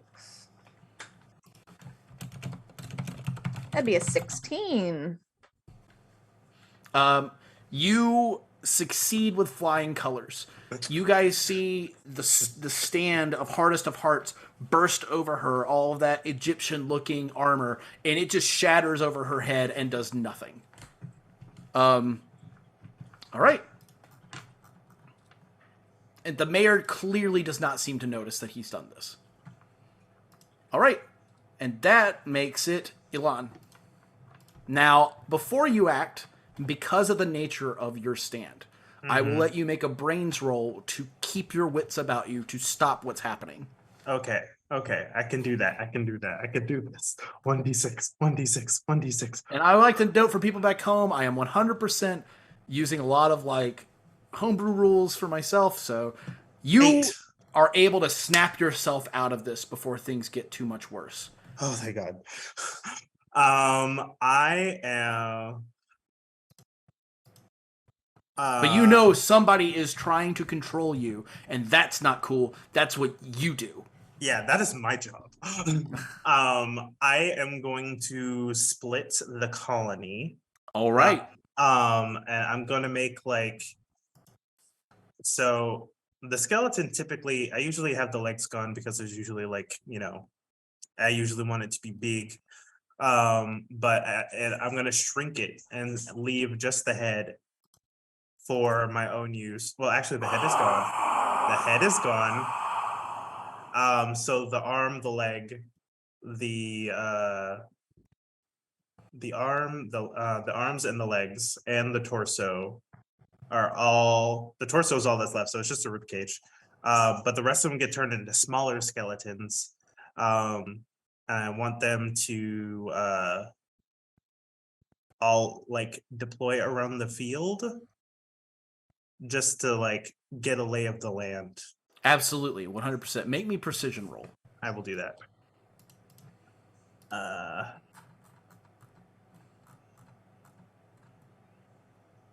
I hope everybody had a good time learning that 5 was the stand user. I had a pretty great time keeping that secret.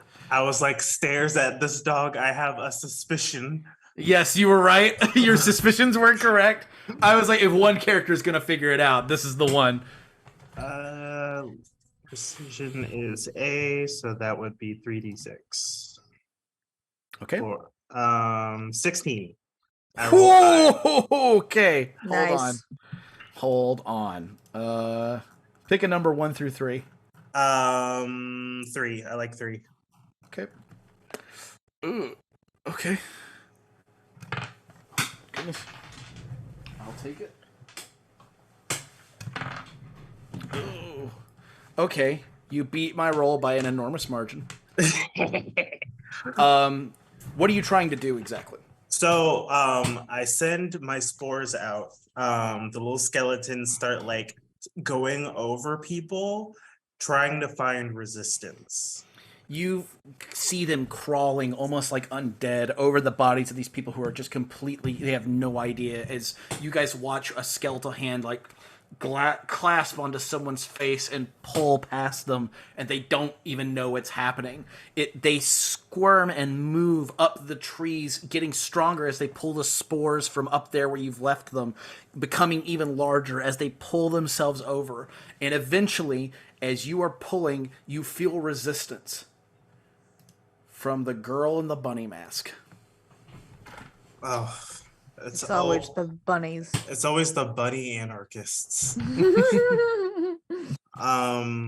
So I get a confrontation monologue. You get an opposed monologue, but yes, you do get to ask a yes or no question at this point. Okay, and I know that she is one of the stand users. Yes, you know for a fact, using your ability, that she is a stand user. There is resistance, but you are able to get some kind of idea of who she is. So what would you like to learn from her first? I would like to know, I beat it by a large margin. I need to know what her stand is.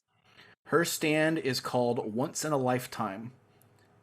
And its ability is that it can manipulate probability. Manipulate probability. And as you learn this, she looks over to you and snaps a wishbone. And something happens that you don't know. I hate that. I hate that. Got it. But got it, you got hear it. this.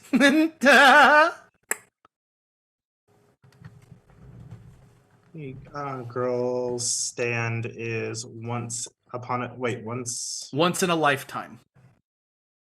I don't know why I was just like once upon a time. And I was like, no. Okay, cool.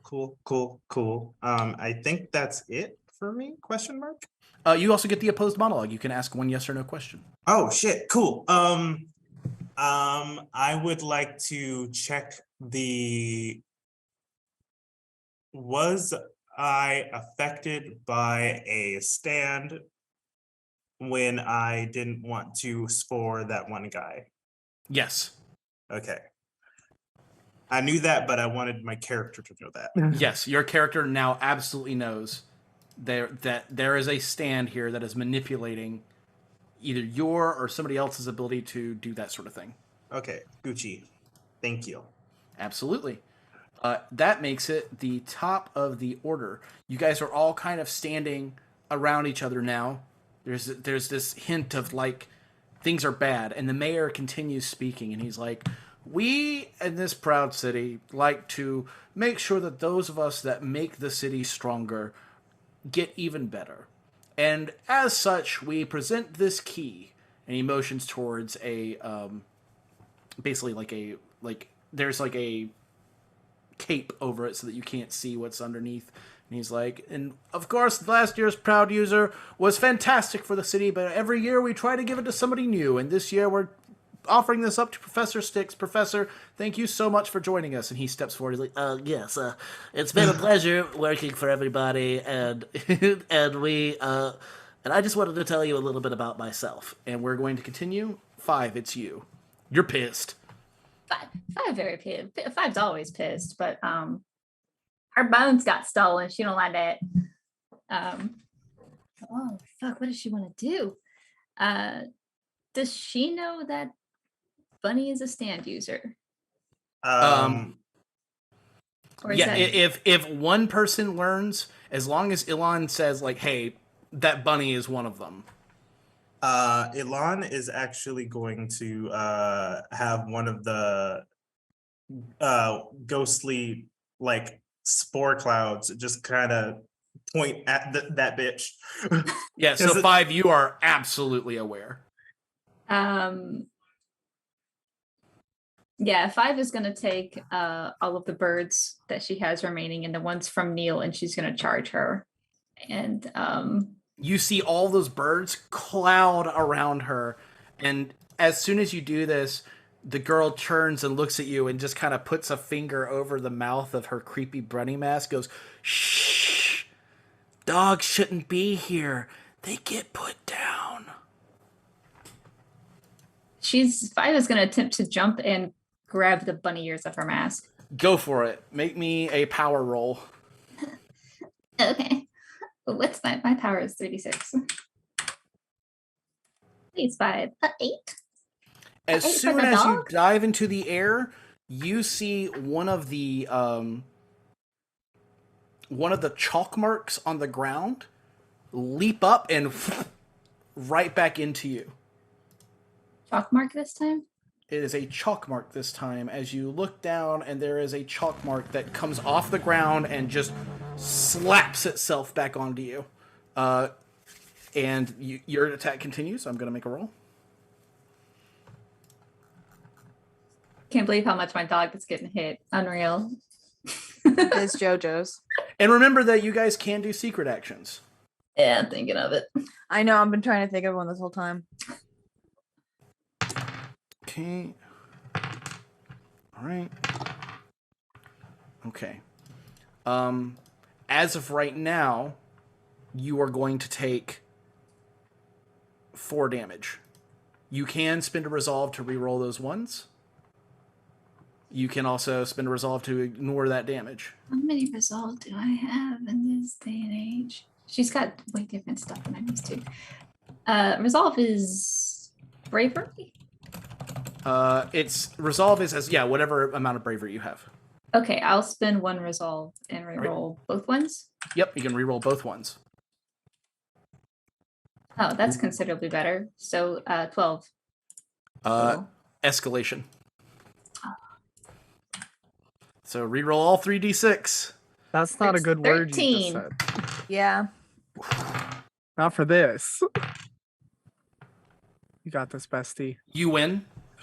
Great. You do 4 damage.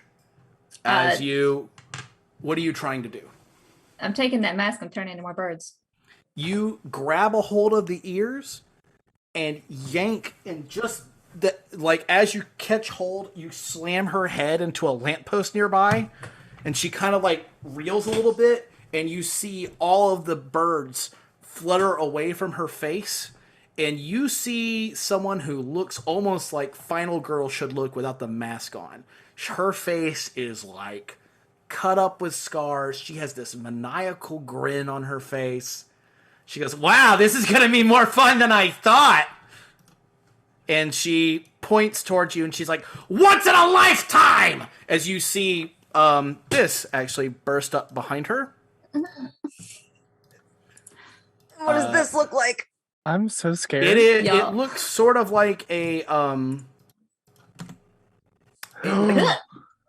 black hole with powerful purple energy roiling out of it, and the only thing keeping the purple energy locked around the black hole is gold trim that looks like metal bands stretched around it with metal gloves at the ends of each of these powerful purple energies.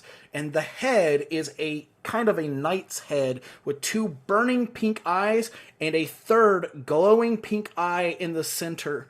And you see all of this purple energy just boiling around this black hole at the center, and it floats behind her menacingly with almost an aura of menace around her as she points and she goes, "I can make all my wishes come true. You don't have a chance to defeat me." And as she giggles, you see what looks to be a motorcycle ramp off of something as it's heading into the fight and come flying down towards 5, and that's where we're going to take our break. The dog's gonna get motorcycle. This poor dog. This mean dog. This poor dog. Lauren, you came right at the break. I'm sorry. Well, I don't know how long she's been there, but Thank you all so much for watching. We're going to take about a 10, 15, actually more like a 15, 20-minute break. We'll be back right after that. Make sure you stick around because JoJo's isn't done. It's always here to be continued. JoJo pose, everyone! Welcome back to a very bizarre episode of D4, where I, Ethan / Eldon, Kevin / the DM for JoJo's Bizarre Adventure, the tabletop RPG, brings back to you the weirdest thing you've ever seen in the history of D4. Welcome back once again, where we are left in Eastgate City, where they are having a big meeting in the middle of the major town square about who gets the key to the city. And in the midst of all that, unbeknownst to the vast majority of people here, stand users are battling out in the open where their stands can only be seen by other stand users. It is a weird, wild romp. And when last we left, we found out that Neil Patrick Carris is not a stand user, but his dog 5 is. And while she is attacking, basically somebody whose stand is once in a lifetime. With, what is her stand's name? Where my Bluebird? Where do my Bluebird fly? Where do my Bluebird fly? Which allows her to bite things and turn them into Bluebirds. We also have Danielle Brando, whose stand is Final Girl and allows her to teleport 5 feet behind somebody who is not looking at her.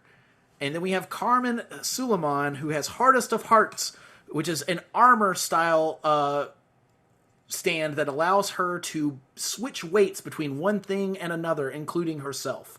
And finally, we have Hounds of Love by the surgeon Ilan El-Amin, who has the ability to make spore clouds of fungus that not only feed him information, but also allow him to control people's bodies. And we come back to 5 attacking once in a lifetime a very messed up looking woman with her face all cut up, her stand floating behind her, all a black hole at the center of it, and in purple energy pouring from that black hole, making limbs that look like they're going to reach out for you, when all of a sudden a motorcycle comes spearing up a ramp and flies overhead and looks like it's going to hit 5. And before it does, could you please ask your opposed monologue question? Yeah, I could do that. I would appreciate if you did. Yeah, and I'm gonna, and it's gonna be such a good question. And you're like, wow. Are you stalling or? No, is the key relevant to the fight? The key to the Yes. city. Thank you. That's a Nice. good question. Good question. Thank you. Thank you. Thank you. That was so smart. Like, oh my god. I've played a few of these games, and somebody keeps mentioning the key, and I think the key might fucking mean something. And I'm And coming for Probably that key. right. So as you are fighting and getting prepared, you see this motorcycle come flying through the air at enormous speed, and it comes soaring down towards you, and just the last moment it misses you and streaks across the grounds and smashes into where Professor Six is currently speaking, knocking everybody over. You do not get hit by the motorcycle. I didn't want to get hit by the motorcycle, so that's great. Totally legit. And that is the end of your turn. I'm Carmen- going to make a secret action. Yes, by all means. Carmen, it is you. Okay. Would it be a precision roll to look for a specific person? It would be a brains roll to look Brains for a roll? specific person. Okay. I'm looking specifically for the happy-go-lucky dude.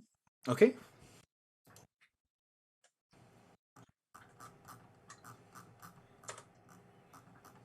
Seven.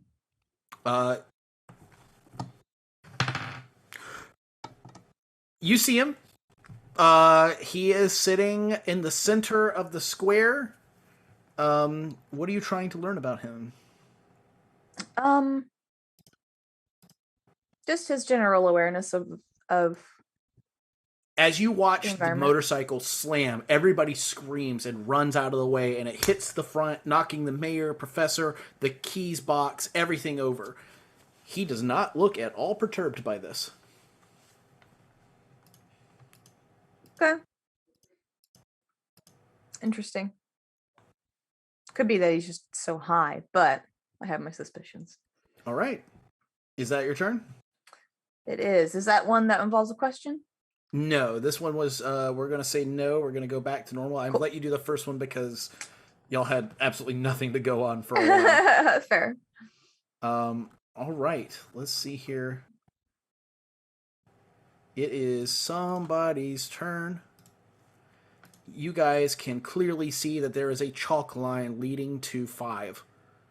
And suddenly bursting out of the ground, not like breaking anything, just as if...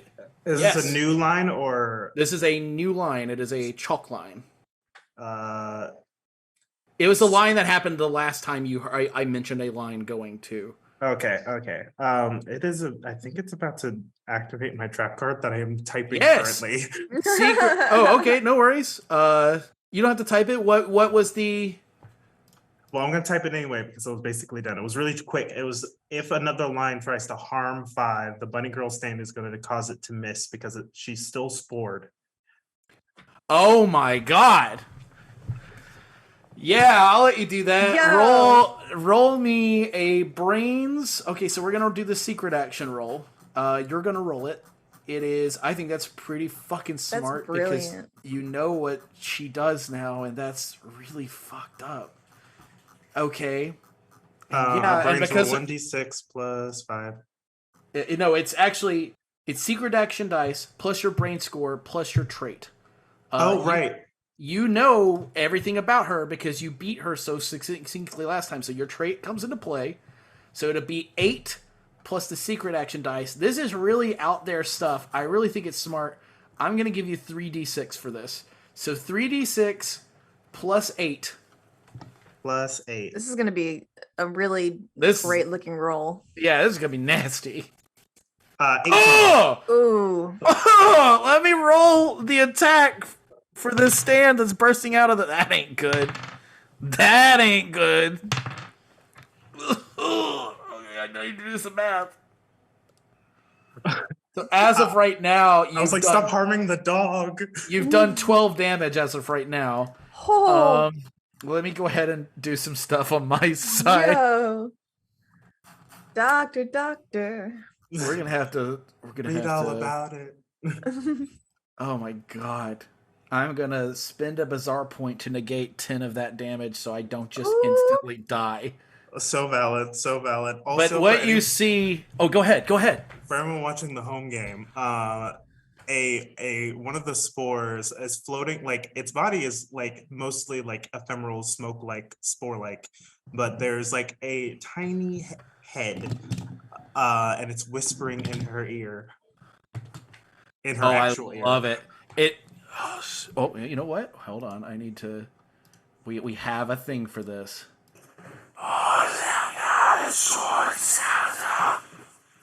And she turns and looks over at this stand running towards the line towards 5, and miraculously the motorcycle's wheel starts spinning in place and just catches the ground and twists and flips the back end and smashes the stand across its side. And when it lands, the tire drags through the chalk line and cuts the line short just before it makes it. Nice. I'm here to help. And you see her kind of like snap. She kind of looks confused, like, wait, why the fuck did I do that? Ugh, those idiots. There's somebody here who's able to control us. Somebody do something about that. You moron. I don't care who the fuck you are, surgeon or not. I'm the one that's going to operate today. And let's see here. The trauma. It's JoJo's, baby. Is JoJo's talking is always a free action, the freest action. Well, Danielle, that's you. What's up? I'm standing here once again. So much has happened since the last time I blinked. I think Danielle, I'm within like running distance of this bunny girl, right? Oh, absolutely, yes. Then I will just, as she's yelling this at Ilan, I'm going to run to get through the crowd to get like next to her. And when she says that cute line about operating, I'm going to whisper from behind her in her ear. It's funny, it looks like you've been operated multiple times. You should audition for Botched. And she, Nani! It turns and gets ready to attack back. Yeah, and I'm going straight for her neck. Make me a brains roll. Oh. I will also want to say that the the gremlin on her shoulder is like, oh, she just got you, bitch. Let's see here.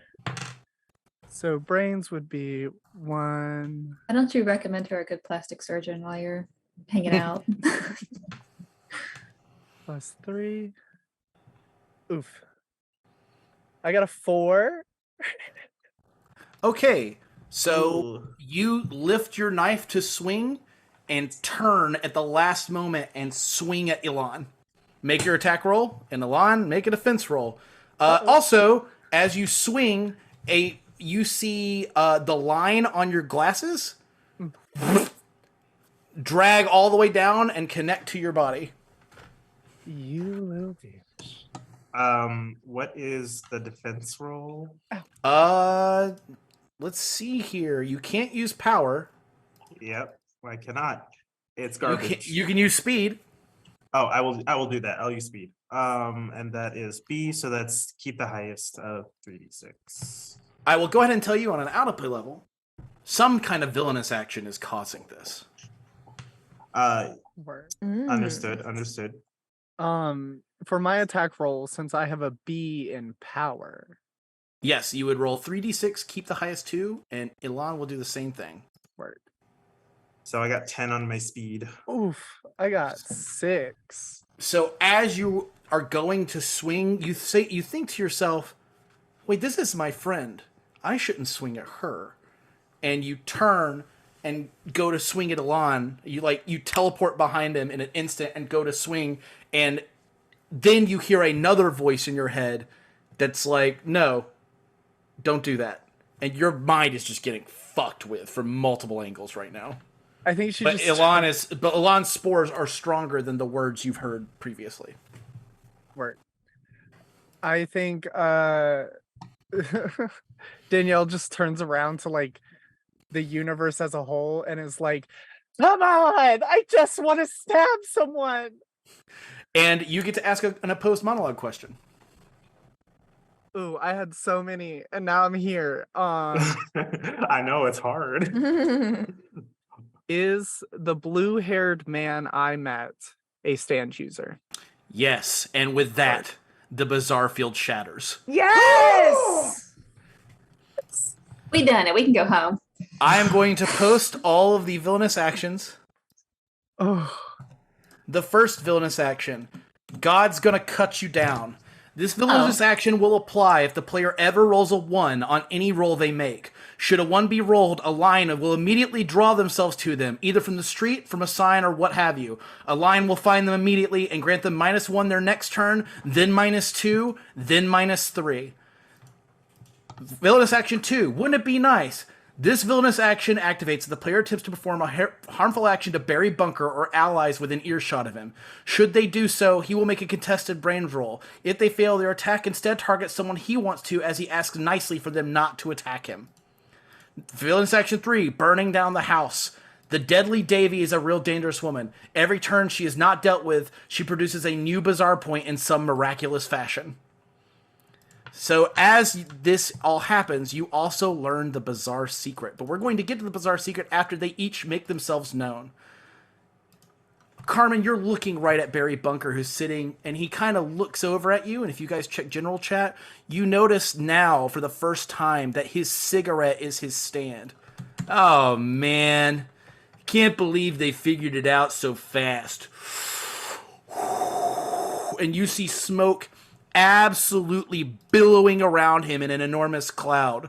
It looks as though the smoke is alive, but instead of breathing it in like Ilan does, it has to be physically touching you and him be able to say something to you.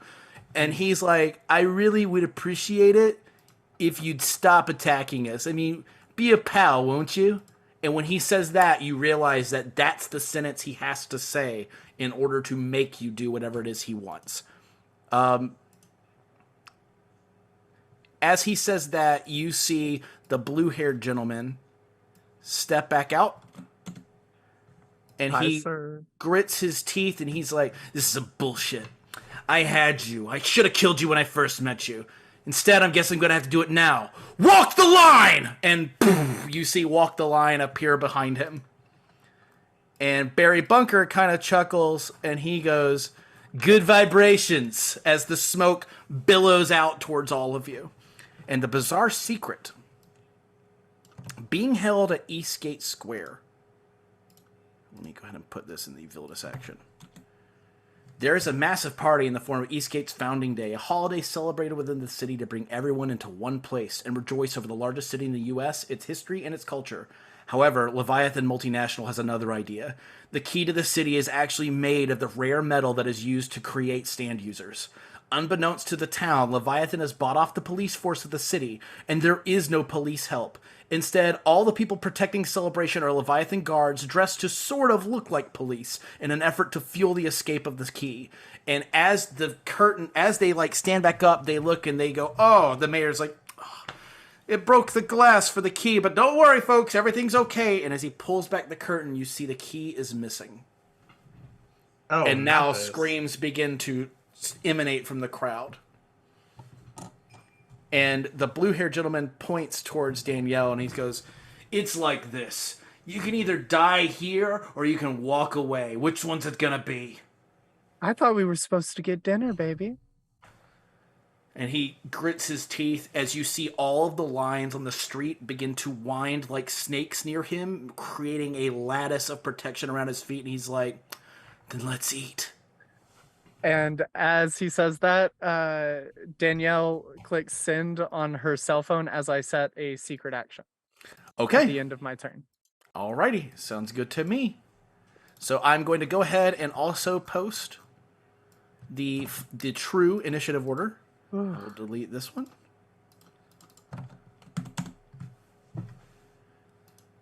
Jerry Coyne is the stand user for Walk the Line. Barry Bunker is for Good Vibrations. And Davy Bourne is Once in a Lifetime.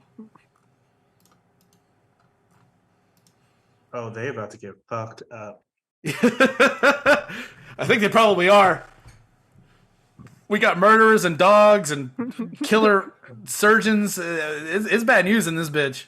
Okay. Murderers and dogs. It's Barry's turn. He has not realized that Carmen has seen him.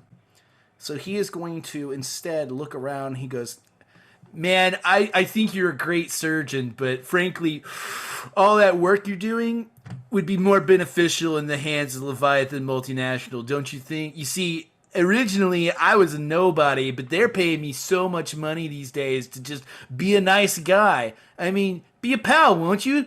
Stop all your friends, whatever it takes. And we are going to make a, he's going to make a precision attack against you. Okay. You can use durability. It's pretty much a durability roll at this point where he's going to attempt to, he's going to try to control you like he did before. Okay, do I get plus?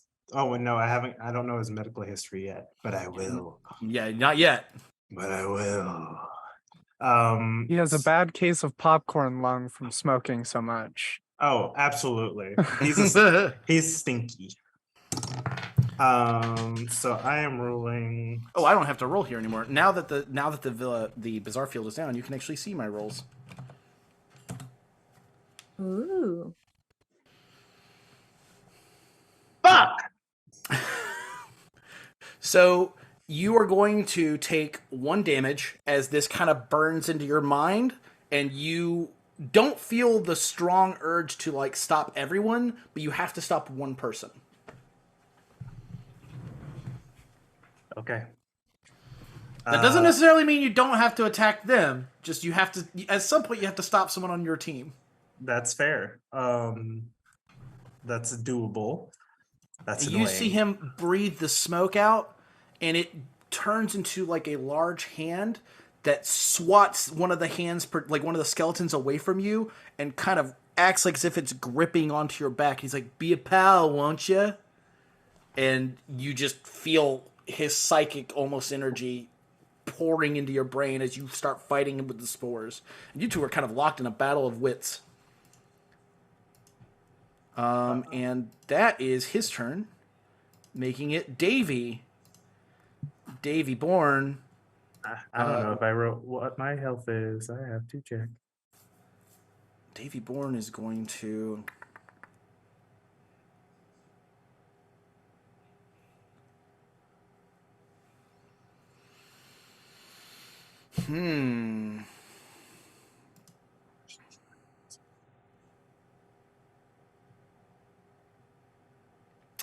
She is going to look over at... She's going to look over at Carmen and say, you know, the weird thing about metals like that, they're extremely conductive. Now, it's extremely rare that lightning would strike out of absolutely nowhere, but it's not impossible. Isn't that right? Once in a lifetime! And as soon as she says that, she points towards the sky, and you see electricity forming in the sky, and it strikes you. This is not something we could spend a plot point on, right? What do you mean? In Like regards outside of our turn? Like to make something improbable happen? I'll let you do it. Cool. What do you If want to spend a plot point on? I want the lightning that she is calling forward to, instead of hitting the suit of armor, it hits the flagpole right next to Carmen, acting as a lightning rod. Okay, sure. Hold on. I think that's great. Brilliant. Let's roll. She said, I want lightning to strike, but she didn't say where. And she doesn't understand thermoelectric connectivity. So she'll only take 3 damage, but absolutely, the lightning strikes, and I need you to say what Danielle says, what pseudoscience explanation she gives for why that would happen.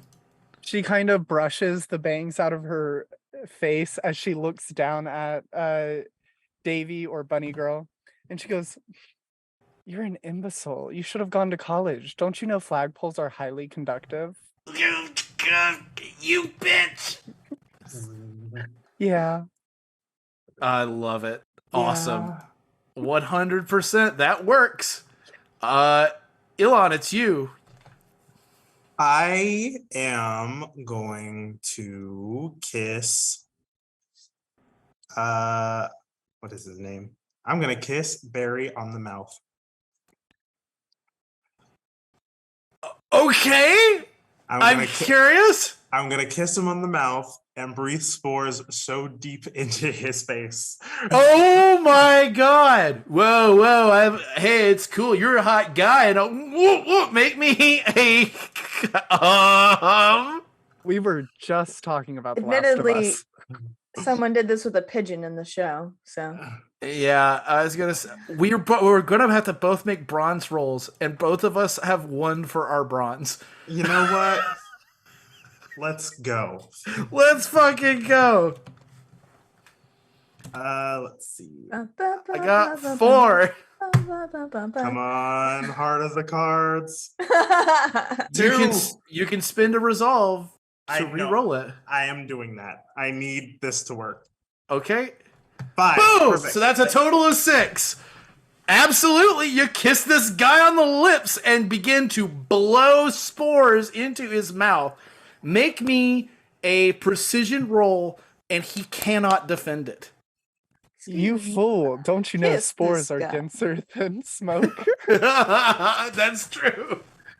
That's that JoJo's shit talk I like to hear. Oh, it's precision. That means it's just 3d6. 12. Are you trying to hurt him with this or take control of his body? I'm taking control. I'm assuming direct control. Well, you knock all of his health out. Wait. Not yet, because I'm gonna spend some fucking. How much resolve do I have? No, to I stop don't want some you of- to die. You can't die yet. Oh, I'm not. We wouldn't be dead. He'd just be in complete control for the rest of the match. But he's still going to spend some resolve to make that not happen. Oh, you know what he might do. But what I have now is knowledge of a stand and a complete medical history. Yes, you do get your trade against him from here on out. His stand is good vibrations. When he's smoking a cigarette, he's surrounded by smoke that makes anyone near it feel like his intentions are good and that he can't possibly be up to anything bad. His stand activates if he utters the phrase, "Be a pal, won't you?" He's going to spend 2 resolve and still take 2 damage. He's not looking great. Now, would you be a pal and tell me where the key is? Yeah, dude, no problem. And he will kind of like snap his eyes open and shut a few times, and he's like, pretty sure the boss stole it. I can show you where he's going. You do that, baby. And he will begin to explain where to go. And that fuck, what a turn! That's so JoJo's. That was awesome. It's on to 5. 5, it's you. Fuck. Okay, so what's around 5 right now? You are next to Davy, who is shocked and on the ground because of Danielle. You are in this town square. There is a statue in the center. There is a fountain around the statue. There are people, anything you would find in like a park, like a crowded park, you can easily find. There's, you see that it looks like Ilan is making out with Barry Bunker. And That doesn't concern 5. yeah, 5's like, I don't get that at all. And then you see also not too far away from you is the stand that yanked your rib out, standing next to blue-haired gentleman. Right. We're just gonna do the mean thing. I want to bite this chick on the ankle and turn her into bluebirds. Please Okay. and thank you. Make me an attack roll. She will defend with power. Attacking with power. It is a contested roll. We are in a full-blown stand battle at this point. I did a 9. The orders are ordering. Yes, the orders are ordering. Straight up.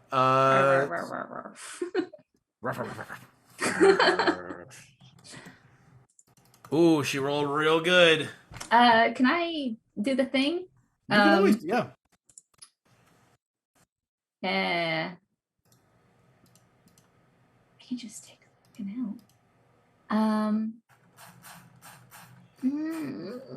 I don't really want to resolve rush her, but I do want to re-roll the. What would I need to roll to beat that? I'd have to roll some ridiculous numbers to beat her. Yeah, she's rolling real strong. You can negate some of the damage and just make it so it doesn't hurt. Can I get part of her? Can I get her leg? But they keep my roll that way it is, or do I have to beat her? No, you'd have to beat her roll to get something. Now you can also, if I'm not mistaken, with resolve. Let me double check. With resolve, I think you can also spend to add 5. But I'm not sure about that. Let me double check. If I could just add 5, that would be brilliant, and that would work fine for me. Let me see here. Well, that still wouldn't beat her. That'd still be one below. She's not a scientist, is she? No. Damn. She's not out. She's not curious about the world in any kind of capacity. No, what you could do is you could spend a resolve point to have another main action and attempt to hit her again.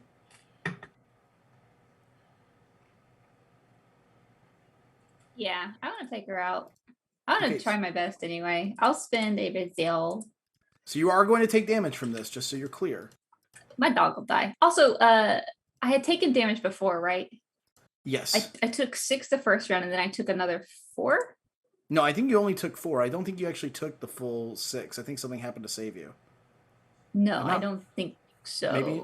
Okay. I took the very first round that she got hit, she was on her own, and she took the full 6. Got it. And then I thought you negated the 4 with a resolve. Maybe I did. Sounds right to me. All right, I'm going to spend a resolve, and I'm going to re-roll. So just so you know, from this, you will still take 6 damage. She'll still be alive. Yeah. Okay. She's a dog. She's so tough. So what happens is when you go to attack, you go to bite her, her neck is absolutely exposed.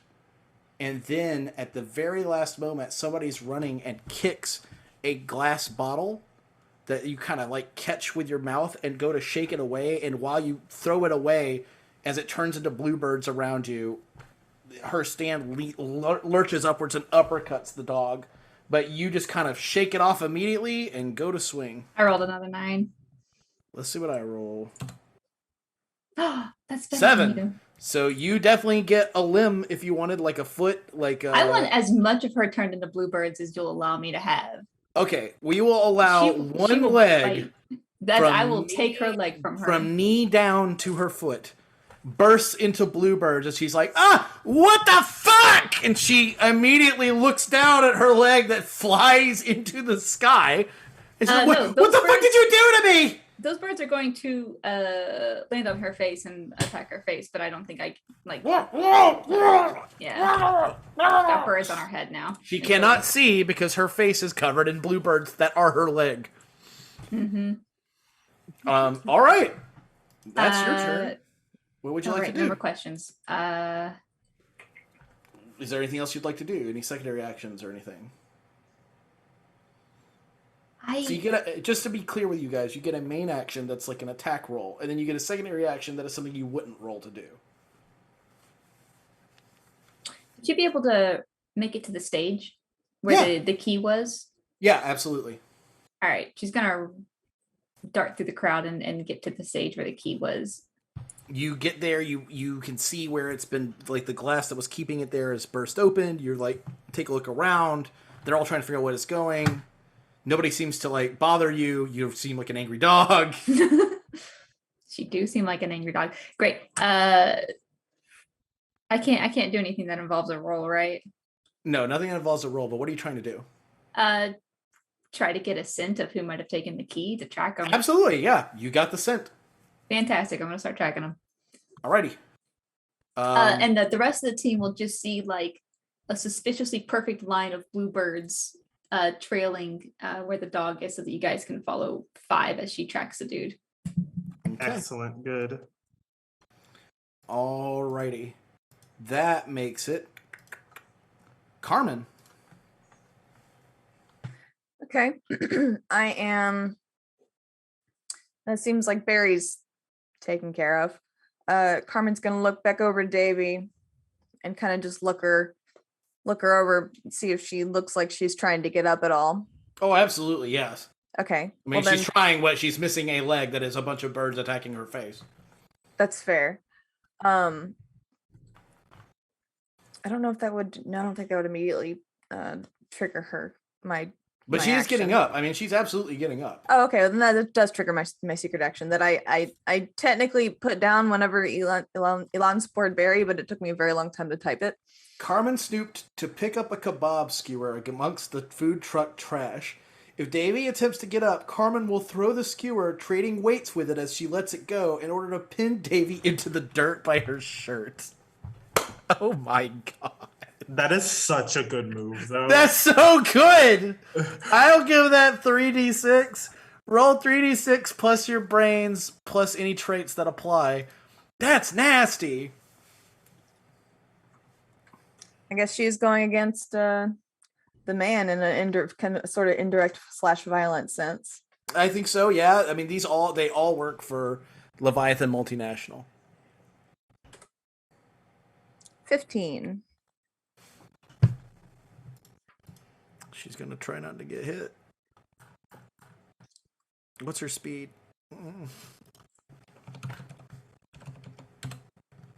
Oh. Are you trying to damage her? No, just make sure she doesn't go anywhere. Are you trying to like take her out of the fight? Yeah. Okay. I guess if she does end up hurting her, she's a JoJo's bad guy. It's fine. Yeah, that's fair. She's gonna spend one of her. Oh no, that's not even enough. Oh no. We can add on that once she's pinned down. I forgot. She I keep her from getting up. She is a hype man. She will attempt to save herself. No. It's still not enough! Y'all fucked this lady up with your goddamn lightning. You absolutely pin her. Poof, you see blood spray from her shoulder from where it nicks her. And she's like, as a bluebird like peeks around in her head briefly and then jumps back out. And she goes to like try to get up and she can't because it's stabbed into like partially her shoulder, partially her shirt. And then the weight of you as you swap your like, she cannot get it out. And then you, boom, put your foot on as you swap the weights back. And she looks up and she's like, oh no, wait, we can talk about this. I don't see why we have to fight. I was just joking around. It wasn't very funny. Do you do anything else to her? Yeah, she'll probably give her a few 1-2s until she's out. Absolutely. So you like turn around and kind of like just start bashing her in the face as you hit her once and her head just kind of like lolls back and she falls unconscious as the birds are all just kind of now like pecking at her and looking for food in her clothes. Yeah. 3 of the birds are flying around her head. And she is out. That is Davy Bourne retired. As she goes unconscious, can Danielle just tell her, it looks like you're ugly and weak.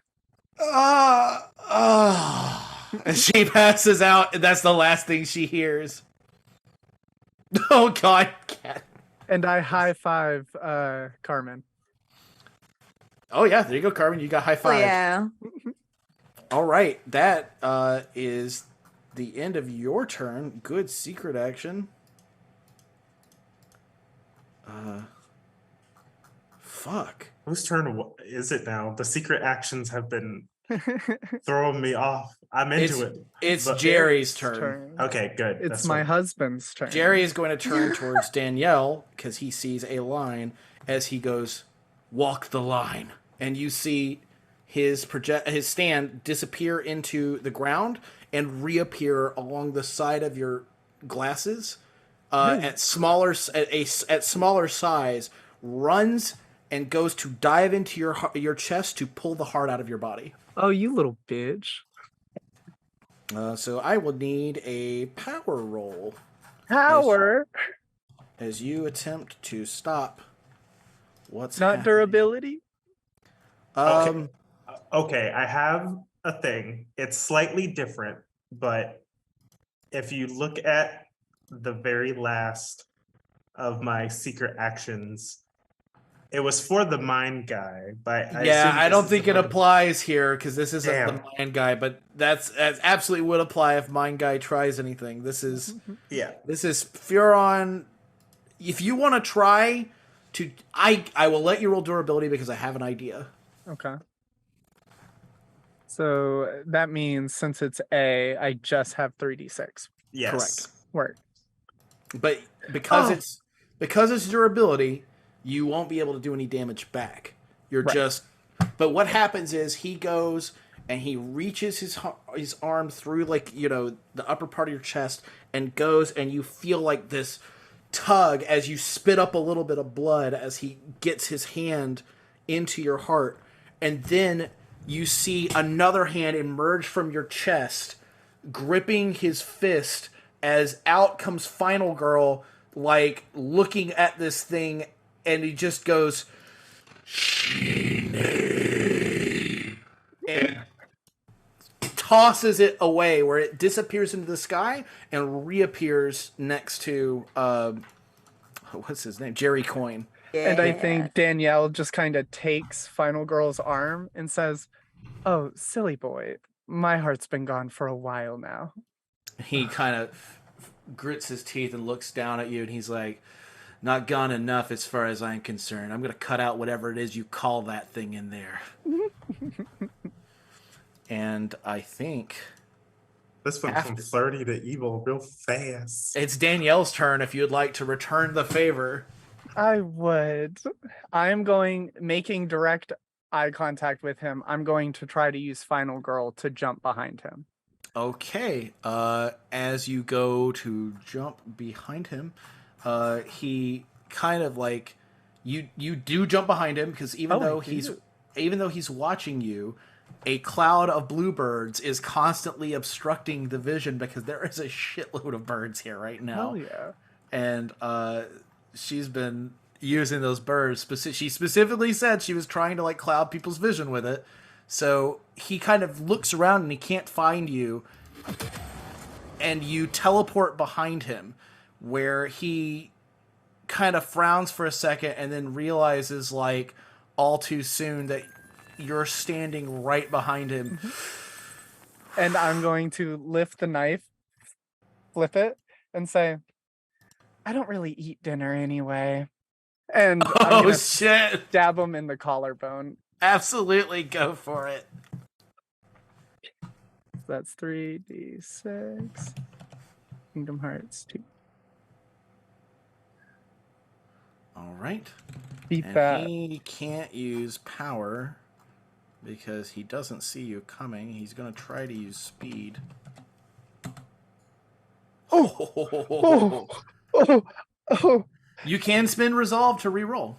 Yes, I would love to do that. I'm gonna re-roll those 2 ones that I got Absolutely. and drop the lower of these 2, unless they're both 6s. Well, yeah. If they're both 6s, then you keep the highest. So in this particular case, it would be 8. He's not able to attack you again. Okay. So because there's no line directly connected to you, and you would have gotten a 1, which would have triggered the villainous action, except you re-rolled it. So as Oh, you yeah. see the line sneaking from the lattice around him, it goes to connect with you, and instead of attacking him, Final Girl turns and carves the line in half, splitting it around you. And he whips around and looks at you and catches your wrist as you are in the two of you are kind of locked as he has like this terrified face and he's like, wait, we can talk about this, all right? Like, I'm not like, I don't have to stay with Leviathan. Wait, you liked me, right? You think I'm a handsome guy? Yeah, absolutely, Jerry. Or absolutely, big boy. And But he, I really want to taste what your blood tastes like. So, and then she's gonna. Can I spend something to take another action to try yeah, and resolve. attack You can him? spend resolve to get another main action. Yeah, I'm gonna try and attack him again All right. because Get- I Get am his ass. thirsty. Ah. Please do good. Yes. You are successful, and as you stab him in the shoulder, he's like, "Ah!" And blood sprays across your face. And you get a taste of his blood, which activates your trait. She kind of licks her teeth and goes, tangier than I like. And squares up. Oh, shit. It's Barry's turn, and Barry is trying to fight off the awfulness that Ilan has just filled his body with. And he grits his teeth and looks up. He's like, man, I didn't want to have to do this. And he snaps a finger as you see smoke pour out of his mouth as he shouts, good vibrations, man! And uses a point of learning. And his entire body becomes smoke. Ooh. There you go. He's aerosolized himself. And he is going to... He can't attack in this form, I think. But he can... You know what he's going to do? He's going to mind control the dog. And Don't get because the dog. he spent the learning point, it's automatically an 18 because he gets maximum amount on this roll. Okay. You don't take any damage from this. consider- But Ilan, this will activate your bizarre field. Now, your Yes. secret action, rather. Because, Ilan, you can try to contest it. However, he does have an 18. So whatever you roll is how much less control he has over 5. So I will roll. Precision is fine. Okay, cool. I'm just double checking. 2d6 plus 3 because I know all your shit, sir. You're damn right. So everybody knows, just so everybody knows at home, if you spend a point of learning, you permanently take that stat down. And what it does for you is it grants you a new ability you didn't have prior and makes the next roll you did using that ability an automatic maximum roll. So all those spores you had inside of him fall out of his body as he is now smoke. There's just a little little imp goblin thing. Yeah, it's like there. turns to you and shrugs like, I tried. Autobus. Yeah, like I did what I could. I thought we had that. What's the difference again? Like each point of difference is Each point of difference is basically, it would normally be damage, but this is the level of control he'll have over 5. okay. I'm gonna re-roll the one with a Okay. resolve. That's So- fair because I was about to say, and you see a line snaking towards you. That's another And 5. Oh, I So- love it. So that's 12 total? Yes, that is 12. Wait, no. No, Plus yeah, no. 15. 15 total. Who? 5. You see the smoke billowing around you, and he's like, man, even I'm not so evil I want to hurt a dog. But making a dog hurt other people seems pretty okay. And he will wash around you, but you see all these skeletons moving.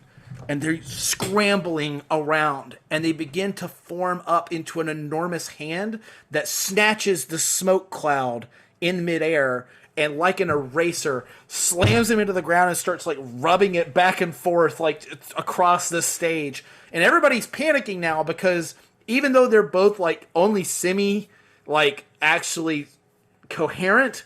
Things are getting knocked around as the air moving from their movement is causing it to go over the place, and the skeletons burst back into multiple sides. And at first it seems like you've saved 5, but then a small whiff of smoke kind of whiffs into her nose, and you hear next to your head, I mean, you're a good dog, right? Be a pal, won't you? I want No, you not at all to a good dog. I want you to bite Ilan's throat out. So I don't get to roll to contest that in any kind of way because it's an automatic. You can actually roll to contest this, yes. Okay. I'd like to not just be. I'm a dog. Snagged as a dog. Yeah. What do I roll? Durability? Question Yeah. mark. You could roll durability, yes. Could roll durability, which is the same as my power. Well. You're good. Yeah, the bluebirds, they got flappy little wings, so they can't smoke. Yeah, the birds all swarm around the dog and flap their wings in unison and send the smoke away. And he's like, no, wait, hey, come on. I did all that work. If the dog could flip him off, she would. She can't, but she'd do that. She's growling. She's got shit she wants to do. Well, that's his turn, but he is still staying as smoke because he does not want to take another kiss of death. The They don't like kiss of making death. That would make it Davy's turn, who is gone. Ilan, it is you. Okay, so I'm going to did he ever say who the big boss was? No, he did not. Can someone ask that? Because there was a lot of contested roles in that last turn. Yeah, but once the bizarre field's down, you can no longer ask questions. Shit. All right. Bet. I didn't say that last word. I have spores in 5, right?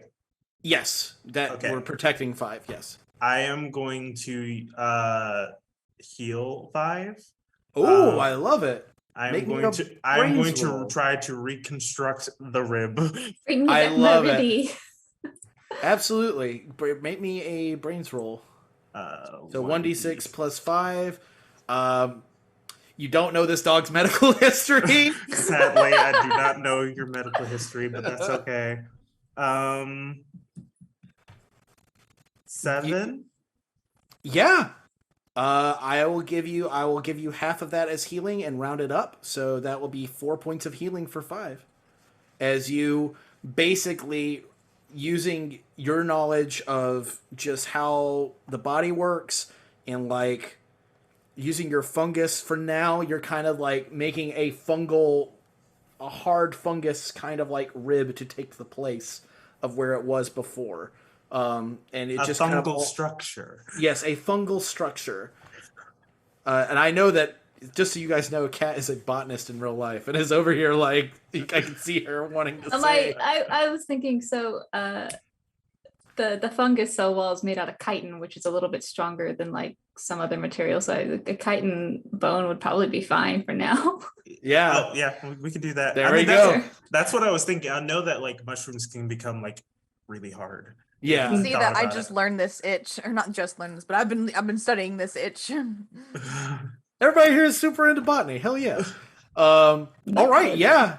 You definitely heal 5, and you can still do a secondary action if you want to try to like make a run for the boss or. Yeah, I'm going to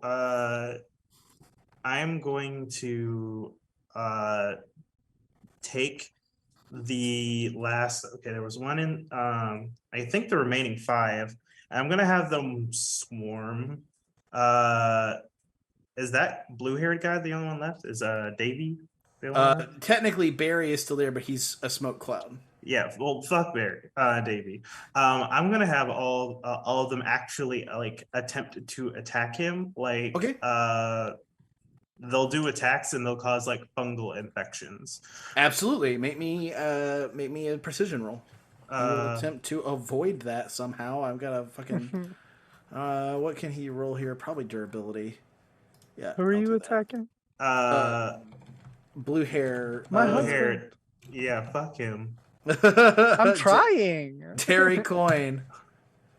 Oh my Oh god! my god! I don't think I've ever rolled this well in my life. That's an escalation. Oh my god. Okay. I by the way, for y'all at home, I've been rolling double sixes constantly. It just hasn't stopped. That was triple. That yeah, was a that triple. was triple. Oh baby, a triple. Hail Satan. Hail Satan! Oh my god! Oh, I'm God. crushing these rolls. That's Oh! oh, And it does double damage too. So Double that's a damage. 3 difference for a total of 6 because of the escalation. As you fill him full of spores that begin to infect his body, you see him, and he kind of swats away. He knocks his glasses off as he tries to like see through the spores. He coughs some blood. He's like, impossible. I thought the only thing he could do was control people's bodies, but in reality, he could control fungus to an extremely acute amount. And when he says that, 5, you realize this guy is a scientist. Oh. He was doing science the whole damn time. He was sciencing the whole damn time. This bitch. All right. Get his He's ass. going down. And All right, it is 5 first.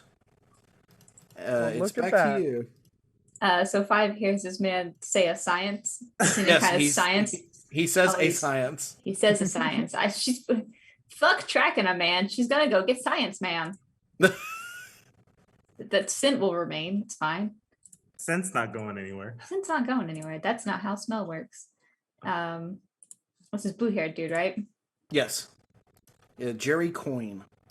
All right. She's gonna do the dog shit. She's gonna charge through the crowd and lunge at his face. Go for it. With all the bluebirds spearing along with her. You are flanked by either side by a shitload of bluebirds. The crowd is confused. Why are these birds chasing this dog? it's all a part of the show. Someone Fail. gets it on camera. He's going to try to hit you back. No. Birds stop hitting the attack dog, not clickbait. Ooh, he's going to take 4 damage. That's what you get. Bitch. Fantastic. She's gonna try to maybe like bite onto him and, convert Okay. to bird. He goes to swing a punch with Walk the Line, and you go underneath the punch and catch him by the arm, and that arm, Walk the Line's arm is still there, but his arm just bursts into birds. And he's like, a weird day for these what the dudes. fuck? How is that possible? Oh, remember to add your trait to that. Oh, right. She gets a +1 to that. So that would be 13 in total. All right. Can we say some of the damage is after his arm turned to bird, she snaps one of the birds in her jaws and Absolutely. So when Okay. she snaps a couple of the birds in her jaws, you guys immediately realize that any damage that happens to those birds is damage that happens to his arm. And if the birds die, he just doesn't get an arm back. You're the Oh. coolest dog in he the shouldn't world. have done science. He should have thought about that. All right. Science is your enemy. Carmen, it's you. All right. I'm following Barry. I'm paying attention to Barry. What's he doing? Barry What's he up is to? floating above the mayor's area. He's kind of smoky, and he like sees you coming and just kind of like try to wave you away. Get out of here, man. Go away. No. Kind of just walks forward with her hands in her pockets. What do you expect to do to me? I'm made of smoke. I understand that you can hit people hard or throw stuff or whatever, but I'm invincible. My stand has no weaknesses. I fought hundreds of people. No, 150 people. Wait, oh fuck, it's not my turn. And it's not his turn. Oh my god, I just had an idea. What do you plan to do, huh? Gonna stand down there and stare at me? Real impressive. She's going to. I was waiting for a secret action to do this, but I think I'm going to try it anyway, even though it's not Okay. triggering. I'm going to try it. She lit 5 cigarettes, and Okay. did the one hell of a drag. And she was gonna wait for him to try and materialize, but I'm gonna take a gamble and just kind of fill his area with cigarette With, smoke. with real smoke. With real Okay. smoke. With real people. Absolutely. I don't even know what you would roll for I mean, this. it doesn't quite. It's not. I wouldn't count my secret action against this. I'm just, No. I could I plot think- point. I could spend a plot point for it instead. Yeah, spend a plot point for it instead. I think that's Yeah. pretty. You spend a plot point, you take 5 cigarettes at once, take a huge drag all the way down to the butts, and just. And as soon as you do, it hits the smoke. And he. Oh, what are you doing? That's not cool, man. Oh shit! I gotta turn back into my normal form. Oh shit! And he whips back into Barry's normal form. Now, okay, I may have done some shitty things before, but let's all calm down for a second, okay? You don't have to hurt me. I'm not like them. I can't even fight, man. Oh, Barry, don't you know? Capitalism is bad for your health. And she'll just knock him out. Be a pal won't. Go ahead and make an attack roll. Be a pet. Yeah, that's exactly it. 11. It automatically hits because he has power E. He can't defend himself at this range. You smash him in the face. Get fucking.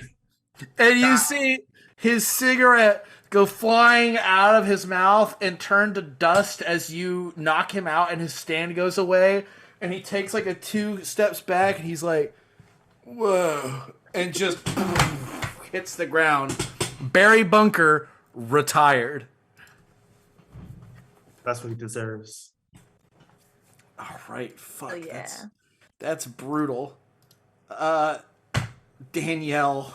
No, it's Jerry. Jerry gets a chance. Jerry gets a chance. I could do something here. Danielle looks down at him on the ground and goes, "Come on, Jerry, do something." You stupid motherfucker. Do you understand who I am? I'm Jerry Coyne. I've killed people all across the world, and Leviathan Multinational is too big for any of you to do something about us. I'm gonna start by killing you, then I'm gonna kill everyone in your sorority, then I'm gonna kill all your friends, and then I'm gonna kill your fucking dog, too! What did you just say about my sorority?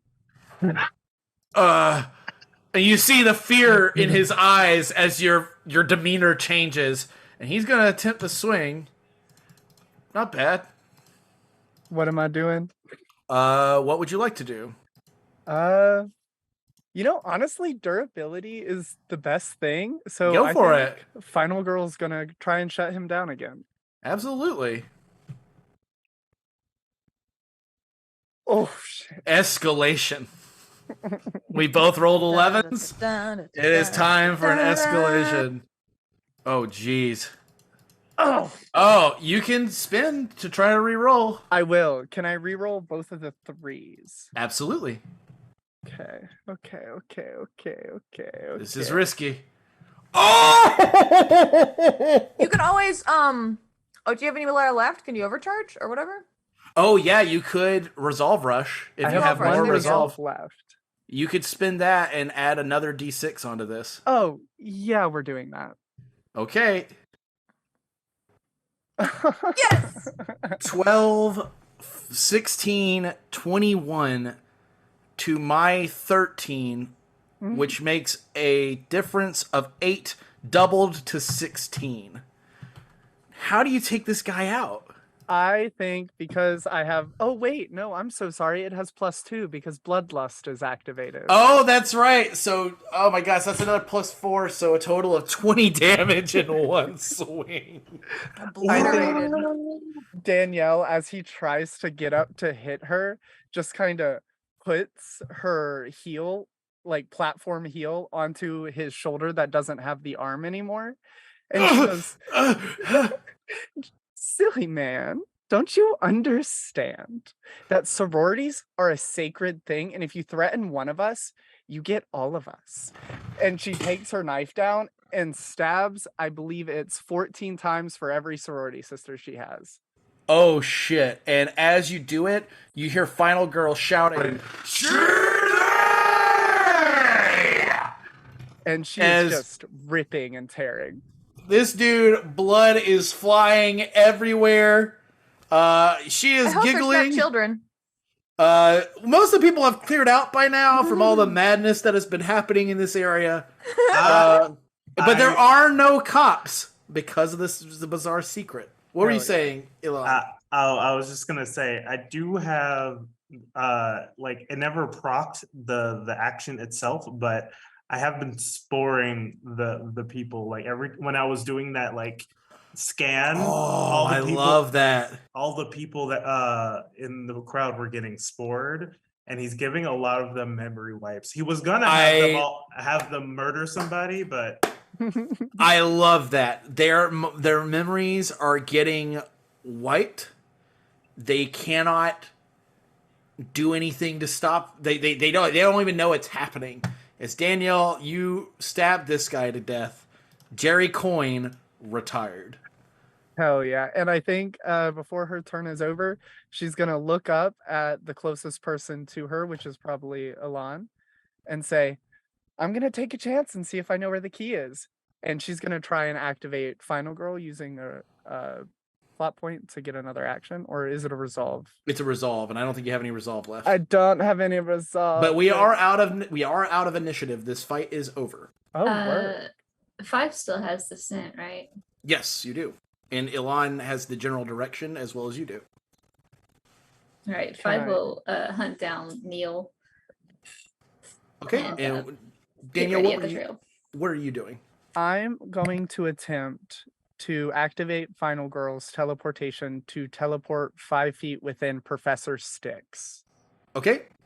Because I want to see if he is the ringleader behind this. You teleport behind him, and he's like, "Oh, I don't even know what just happened here. There was a motorcycle, and then there was a woman with a knife, and then I don't remember what she looked like or where the knife was. What am I even doing here?" Hello.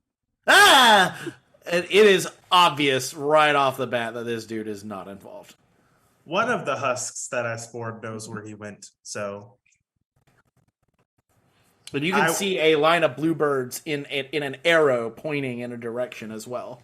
Oh, then I will unspore the people though. But okay, you learn a lot of medical history, the general feeling of people here. You learn that a lot of the Leviathan guards are like, shit, that wasn't supposed to go the way it did, and they're just clearing out. And they are dressed as cops, but you know for a fact that there are 0 cops here at this event. And Carmen, what are you doing? If cops are showing up, she's probably trying. She's kind of like scatter, dip. They're not coming. Oh, they're not? Okay. They're not coming. And as you guys all make off in the direction of where you saw this, where you know that this person is gone, you all kind of take off running down the street. You're moving down the streets that have all been kind of blocked off by Leviathan guards that are now leaving. So you continue down, and like in standard JoJo fashion, this fight was actually pretty damn quick. It didn't take an enormous amount of time. So you guys are trying to catch up, and 5... Well, actually, who has the highest speed here? Me. I have B. B. B? Oh, no, I said me, because mine is A. And 5, what is yours? Oh, no, mine is B, never mind. Yeah, I'm B. So all 4 of you are moving at the exact same speed, rushing. Moving incredibly quickly, using your stands basically to overlay on your body and give you extra momentum. And as you guys continue rushing down the street, let's see here. I would say most of Danielle's speed is actually her just using her ability to teleport between people, kind of ricocheting off of people's viewpoint. I'm floating a la Doctor Strange. I love it. Okay, let me see here. And you guys see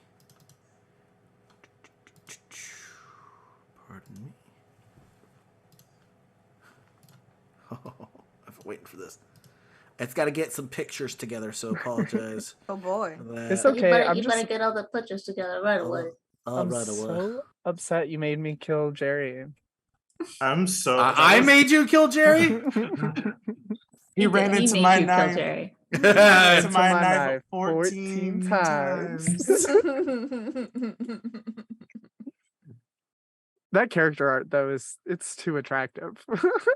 As you guys continue to chase this individual, you eventually see where he is. His stand is not exactly as fast as all of yours, and you chase him into an alleyway, and he kind of comes to a stop at the end of the alleyway, and he's holding the key in one hand, and he goes, "Well, God damn it, you got me." And he turns around to face you all, and you see this individual, if this will allow me, he looks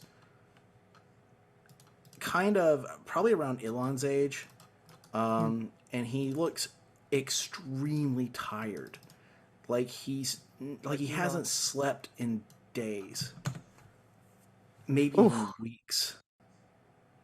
And his tie on his suit is kind of halfway down to like here. He's got his top button unbuttoned, and he is wearing just a nice suit.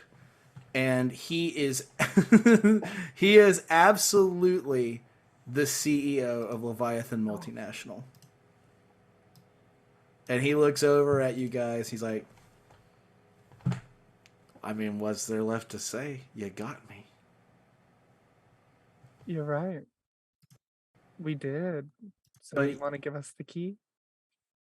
I'll give you the key, sure. I I would like.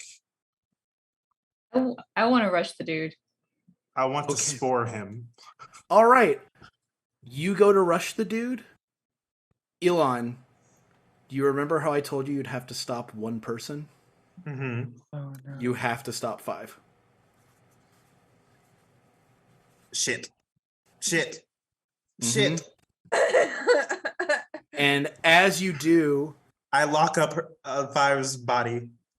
and as you do, you see him say, I've already thought of everything. I can't let you stop me now.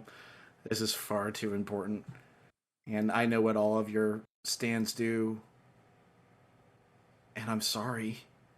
This has to happen for the good of mankind. And he takes the key and slices his own throat with it. Ah! Oh god. As He's blood being dramatic. As blood spills in waves, he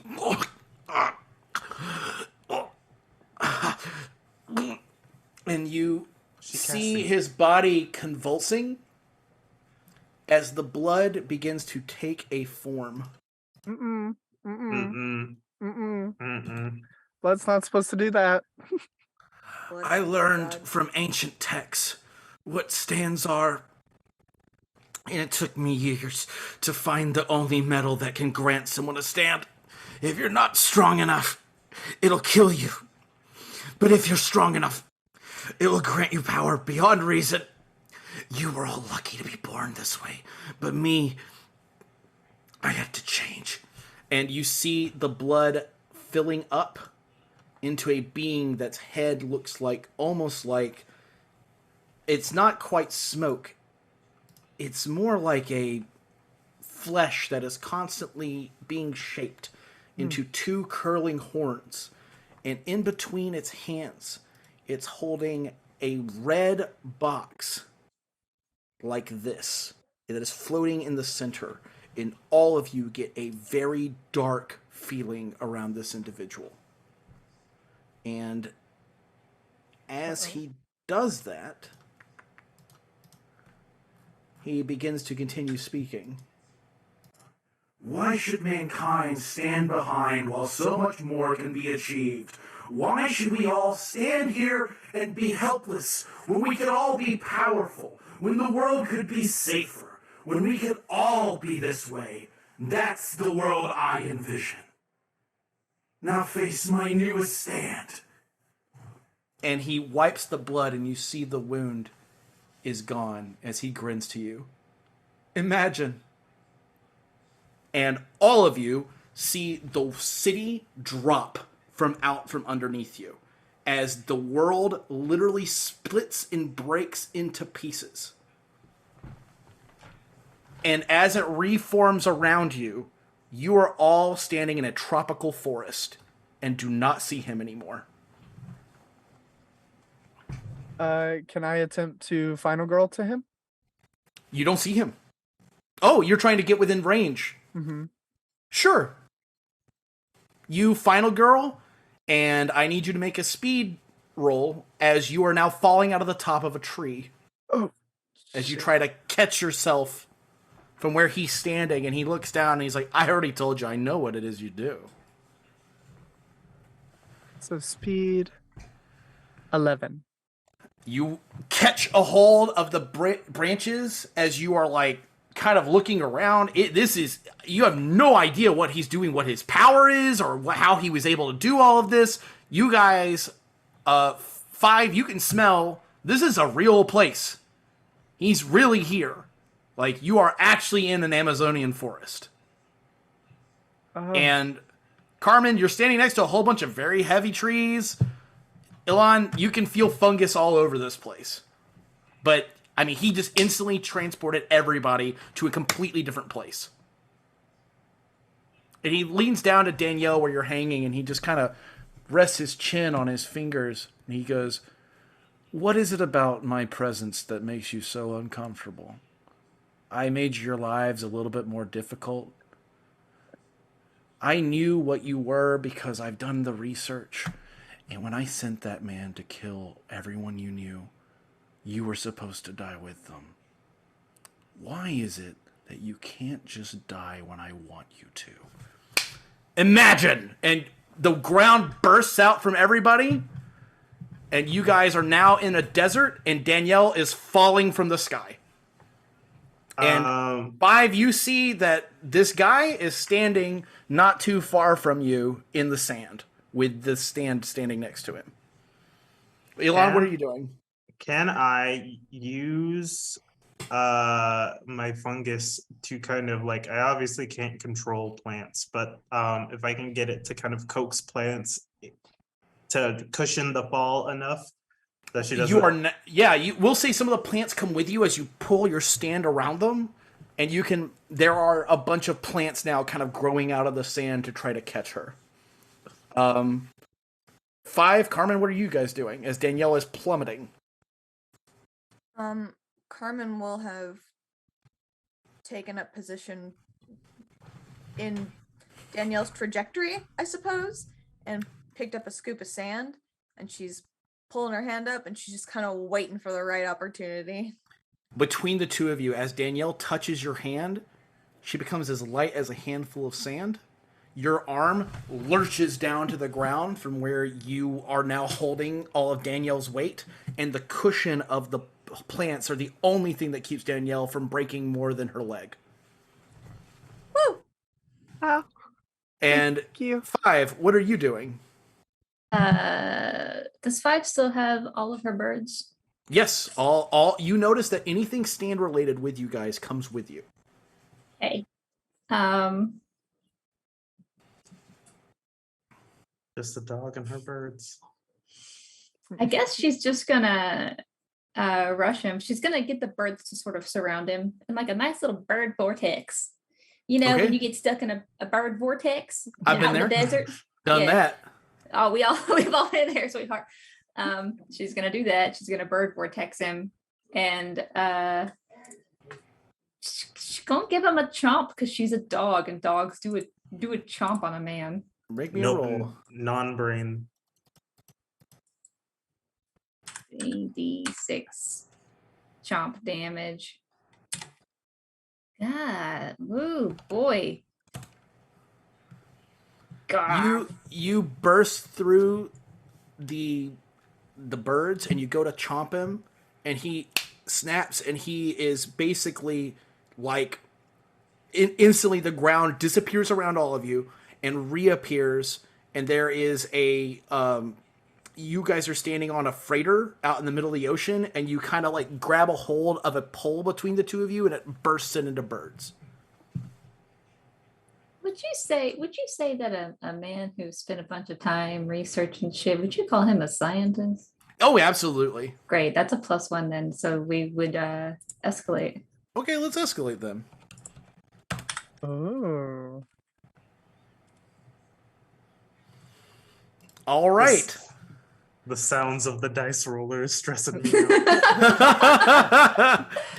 As he goes to swap you to the freighter, you bite through the pole, bursting it into birds that flutter into his face, and you snatch a hold of, what would you like to grab a hold of? Yeah, this man's got to lose an arm. Which arm is his dominant arm? You can't tell. He is snapping with his right. Great, that's the right. You grab a hold of his arm, and it bursts into birds, and whereas you've seen panic from everybody else, he goes, that's incredible. Isn't that just incredible? He is absolutely losing it. And he just seems so enamored with all of your powers. Like, Danielle should have been dead. Ilan should have killed you. But no, you're all so smart. You think things through. And now I don't have an arm. How amazing. And then he is going to immediately swing at you. No, Social, bud. Swinging at the dog? Yep. Oh, I'm gonna block with the birds. Oof. You see him, like the stand lifts a hand and just pushes a fist through the birds. And as it does, his arm comes back onto his arm. Like it reforms, mangled as fuck. And he does not seem at all perturbed by that as he hits you for 1 damage in the face. What is everybody else doing? You are all on a freighter in the middle of the ocean. Does he still have the key? Yes, he does. I have been violently crippled. Oh goodness. There's nothing to spore. All right. I guess we're gonna. There's him. There is him. All right. Can I use a point of learning?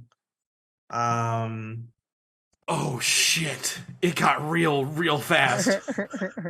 And I want to basically. There's no life here. So what I want to do is kind of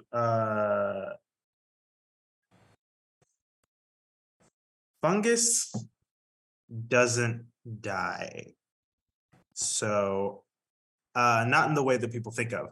So what I want to do is I want to make it so if next time something like that happens to us, I'm able to like not worry about them immediately being dying.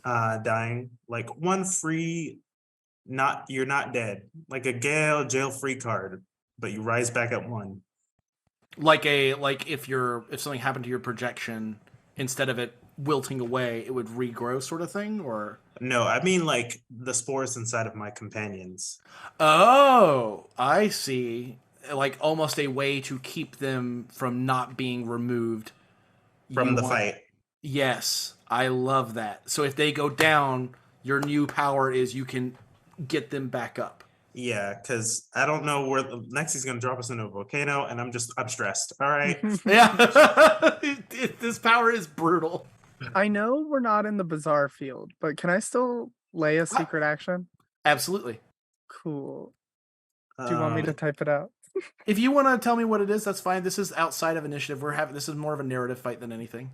Okay, cool.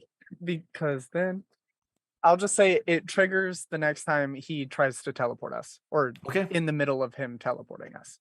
All right. Carmen, what are you trying to do?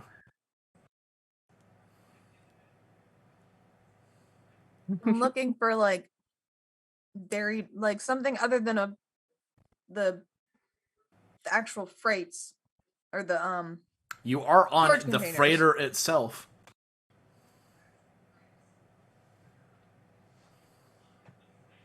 I mean that could kill people.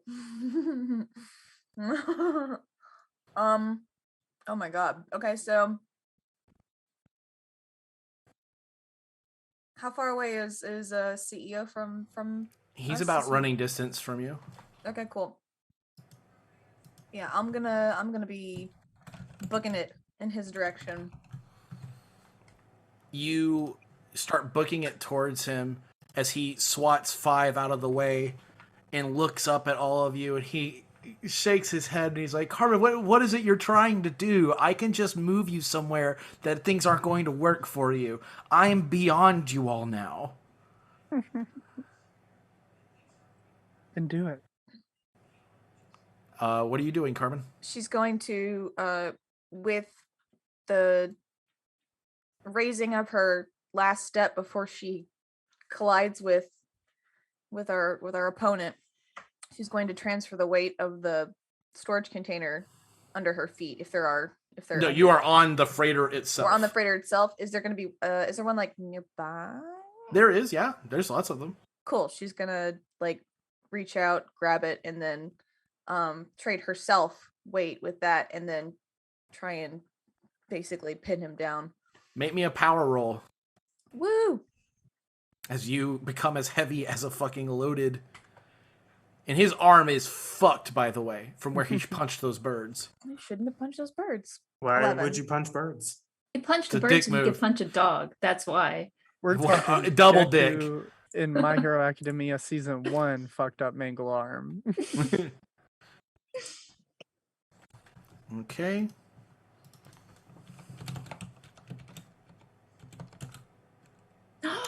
You succeed.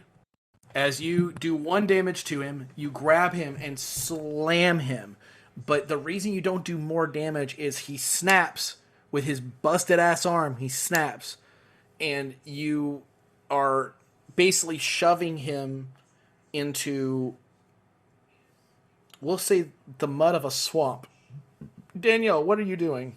So that moment of darkness where we are being teleported, Danielle has activated Final Girl because he can no longer see her, and she will reappear behind him, and Final Girl itself is going to be going for his head to distract him while Danielle throws out her arm and skewers her hand on the key Oh my god. to try and get strong like him. Oh no. Oh no, I didn't think this would happen. Final Girl Requiem. Yeah, okay. What happens? So Do I You- die? you go to stab with the sword as she slams him down. And as his head hits the sword at the same time you stab your hand, the sword turns to mush. Just against him as Final Girl melts. He hits the ground on the earth and you feel your body convulse before you just fall into the swamp face first. He looks around for where the key is.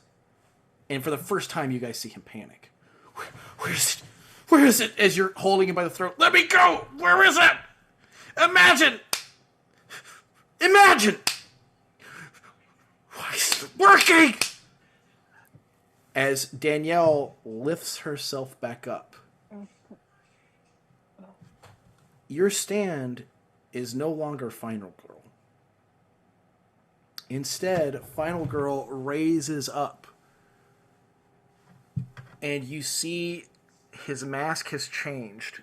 And both of his eyes are now visible as the mask splits and falls apart. And you see the clawed hand become a hand with claws all the way across it. Your new power is you are able to always tell exactly when someone will die. You always know the moment of their death just by looking at them. You look as he begins to split, and he has multiple torsos now of multiple slasher-looking individuals. Your new stand is the Killers. And I think Danielle looks down at him and goes, "Your time's up."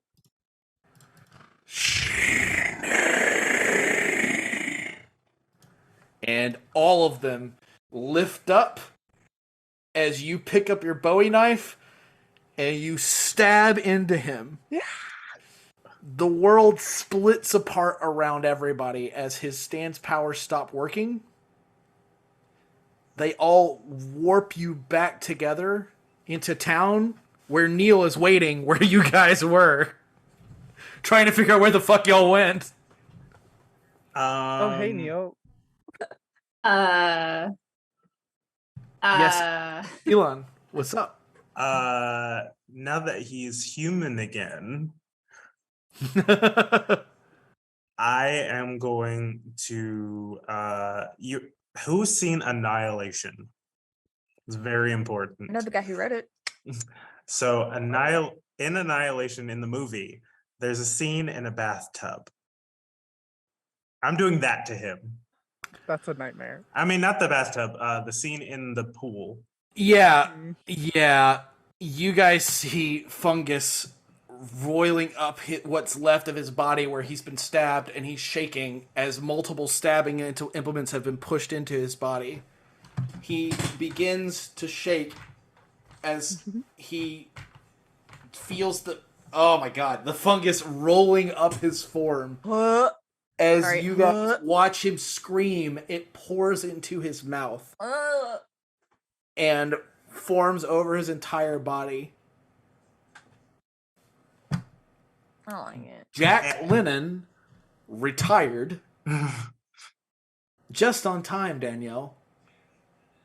And as you gain control of the killers, you learn that your stand has more powers than just that one. But it's going to take you some time to learn what all they can do. Unlocked one new passive. And I hold his hand now, and I look up at him and say, you know, this new look really suits you. And he does not respond. What are you saying? What's going on? Is the key somewhere? Yes. During the commotion, 5 grabs it, turns it into birds, has them mixed with the rest of our birds. All right. Oh. Probably a good call. Yeah. I got what I wanted from it. Oh God, no! I'm struggling. I'm struggling. I'm sure you know a doctor who can help with that. Well, beautiful people, it's been lovely. And Yeah. you see Carrie step out from the alley. He's like, wow, that was pretty good. Oh, God. What'd you think, Midler? Morph. That's what I thought too. So, what do you guys think? Handsome group like you, beautiful group like you, should have a name. I know just what to put you in the newest edition of my paper that I am definitely self-appointing and doing myself because I don't really have any other way to do it. The Heartbreakers. What do you think? I can get down with that. Could be worse. Okay. Neil, who has just been kind of running around the street and looks exhausted and has no idea what's been going on. Yeah. Perfect. Mhm. I love it. The Heartbreakers it is. Protectors of the city. Violent as hell. Really creepy. It works. It's gonna be great. I Yeah. tap Neil on the head to make him less tired. The fungus absorb all the things that make muscles tired. Oh, that's awesome. Yeah, absolutely. Part All of your the new lactic power. acid. And Neil is very confused. And as this is happening, back at Leviathan Multinational, you see that they're like, they killed Jack. Jack's gone. What are we going to do? It's impossible. You know what? Jack's gone. They killed her. And finally, this very large, muscular woman goes, enough! I don't need to hear that shit. He was always a moron. Wasn't capable of anything. He always wanted a stand, but he didn't even have one from the get-go. Not like me. It's bullshit. It's all bullshit. And she looks at them and she's like, I don't understand why we're having these problems. We need to do something about these people right now. Now we know their faces, we know where they live, and we know what they love. And until they're dead, you see a shadowy stand appearing behind her back as she adjusts her sunglasses. I can't get no satisfaction. And that's where we're going to end the game for tonight. Yay. That was beautiful. That was a beautiful great. end. That was so fun. I feel bad. I was like, don't kill Danielle just because she amassed unimaginable power. Don't do it. Don't do it. That's fine. Don't do it. Sometimes you get a bunch of power. It's great. I'm about to make a killing as a fortune teller. Thank you all so much for watching. It's been an absolute pleasure having you here for this bizarre adventure we've all gone on together. I cannot thank all my players enough. Raya, Ray, Kat, Jamar, y'all are all incredible. Such awesome moments. I really, really loved every second of this game. And I recommend everybody go check out Christian Sibbitt's Patreon. If you want to try the game yourself, it is super cool. Every fight's like a puzzle. It's unlike anything else I've ever seen. It is just a fantastic way to play a very unique kind of game with your friends that you can't get anywhere else. Hell yeah. And thank you for being such a good DM. Oh Well, yeah, thank you are fantastic. I am. Well, thank you so I am much. in JoJo's. My dog didn't die. I not while I had anything to say about it. Not while there's Oh. a doctor on the team. Oh, Danielle was not letting that dog die by any means. Absolutely. So thank you all so much. Everybody have a great night. Thank you for being a part of this. Make sure you tell your friends about this amazing system. Be excellent to each other. And may you always roll bizarrely. Have a great night. Bye.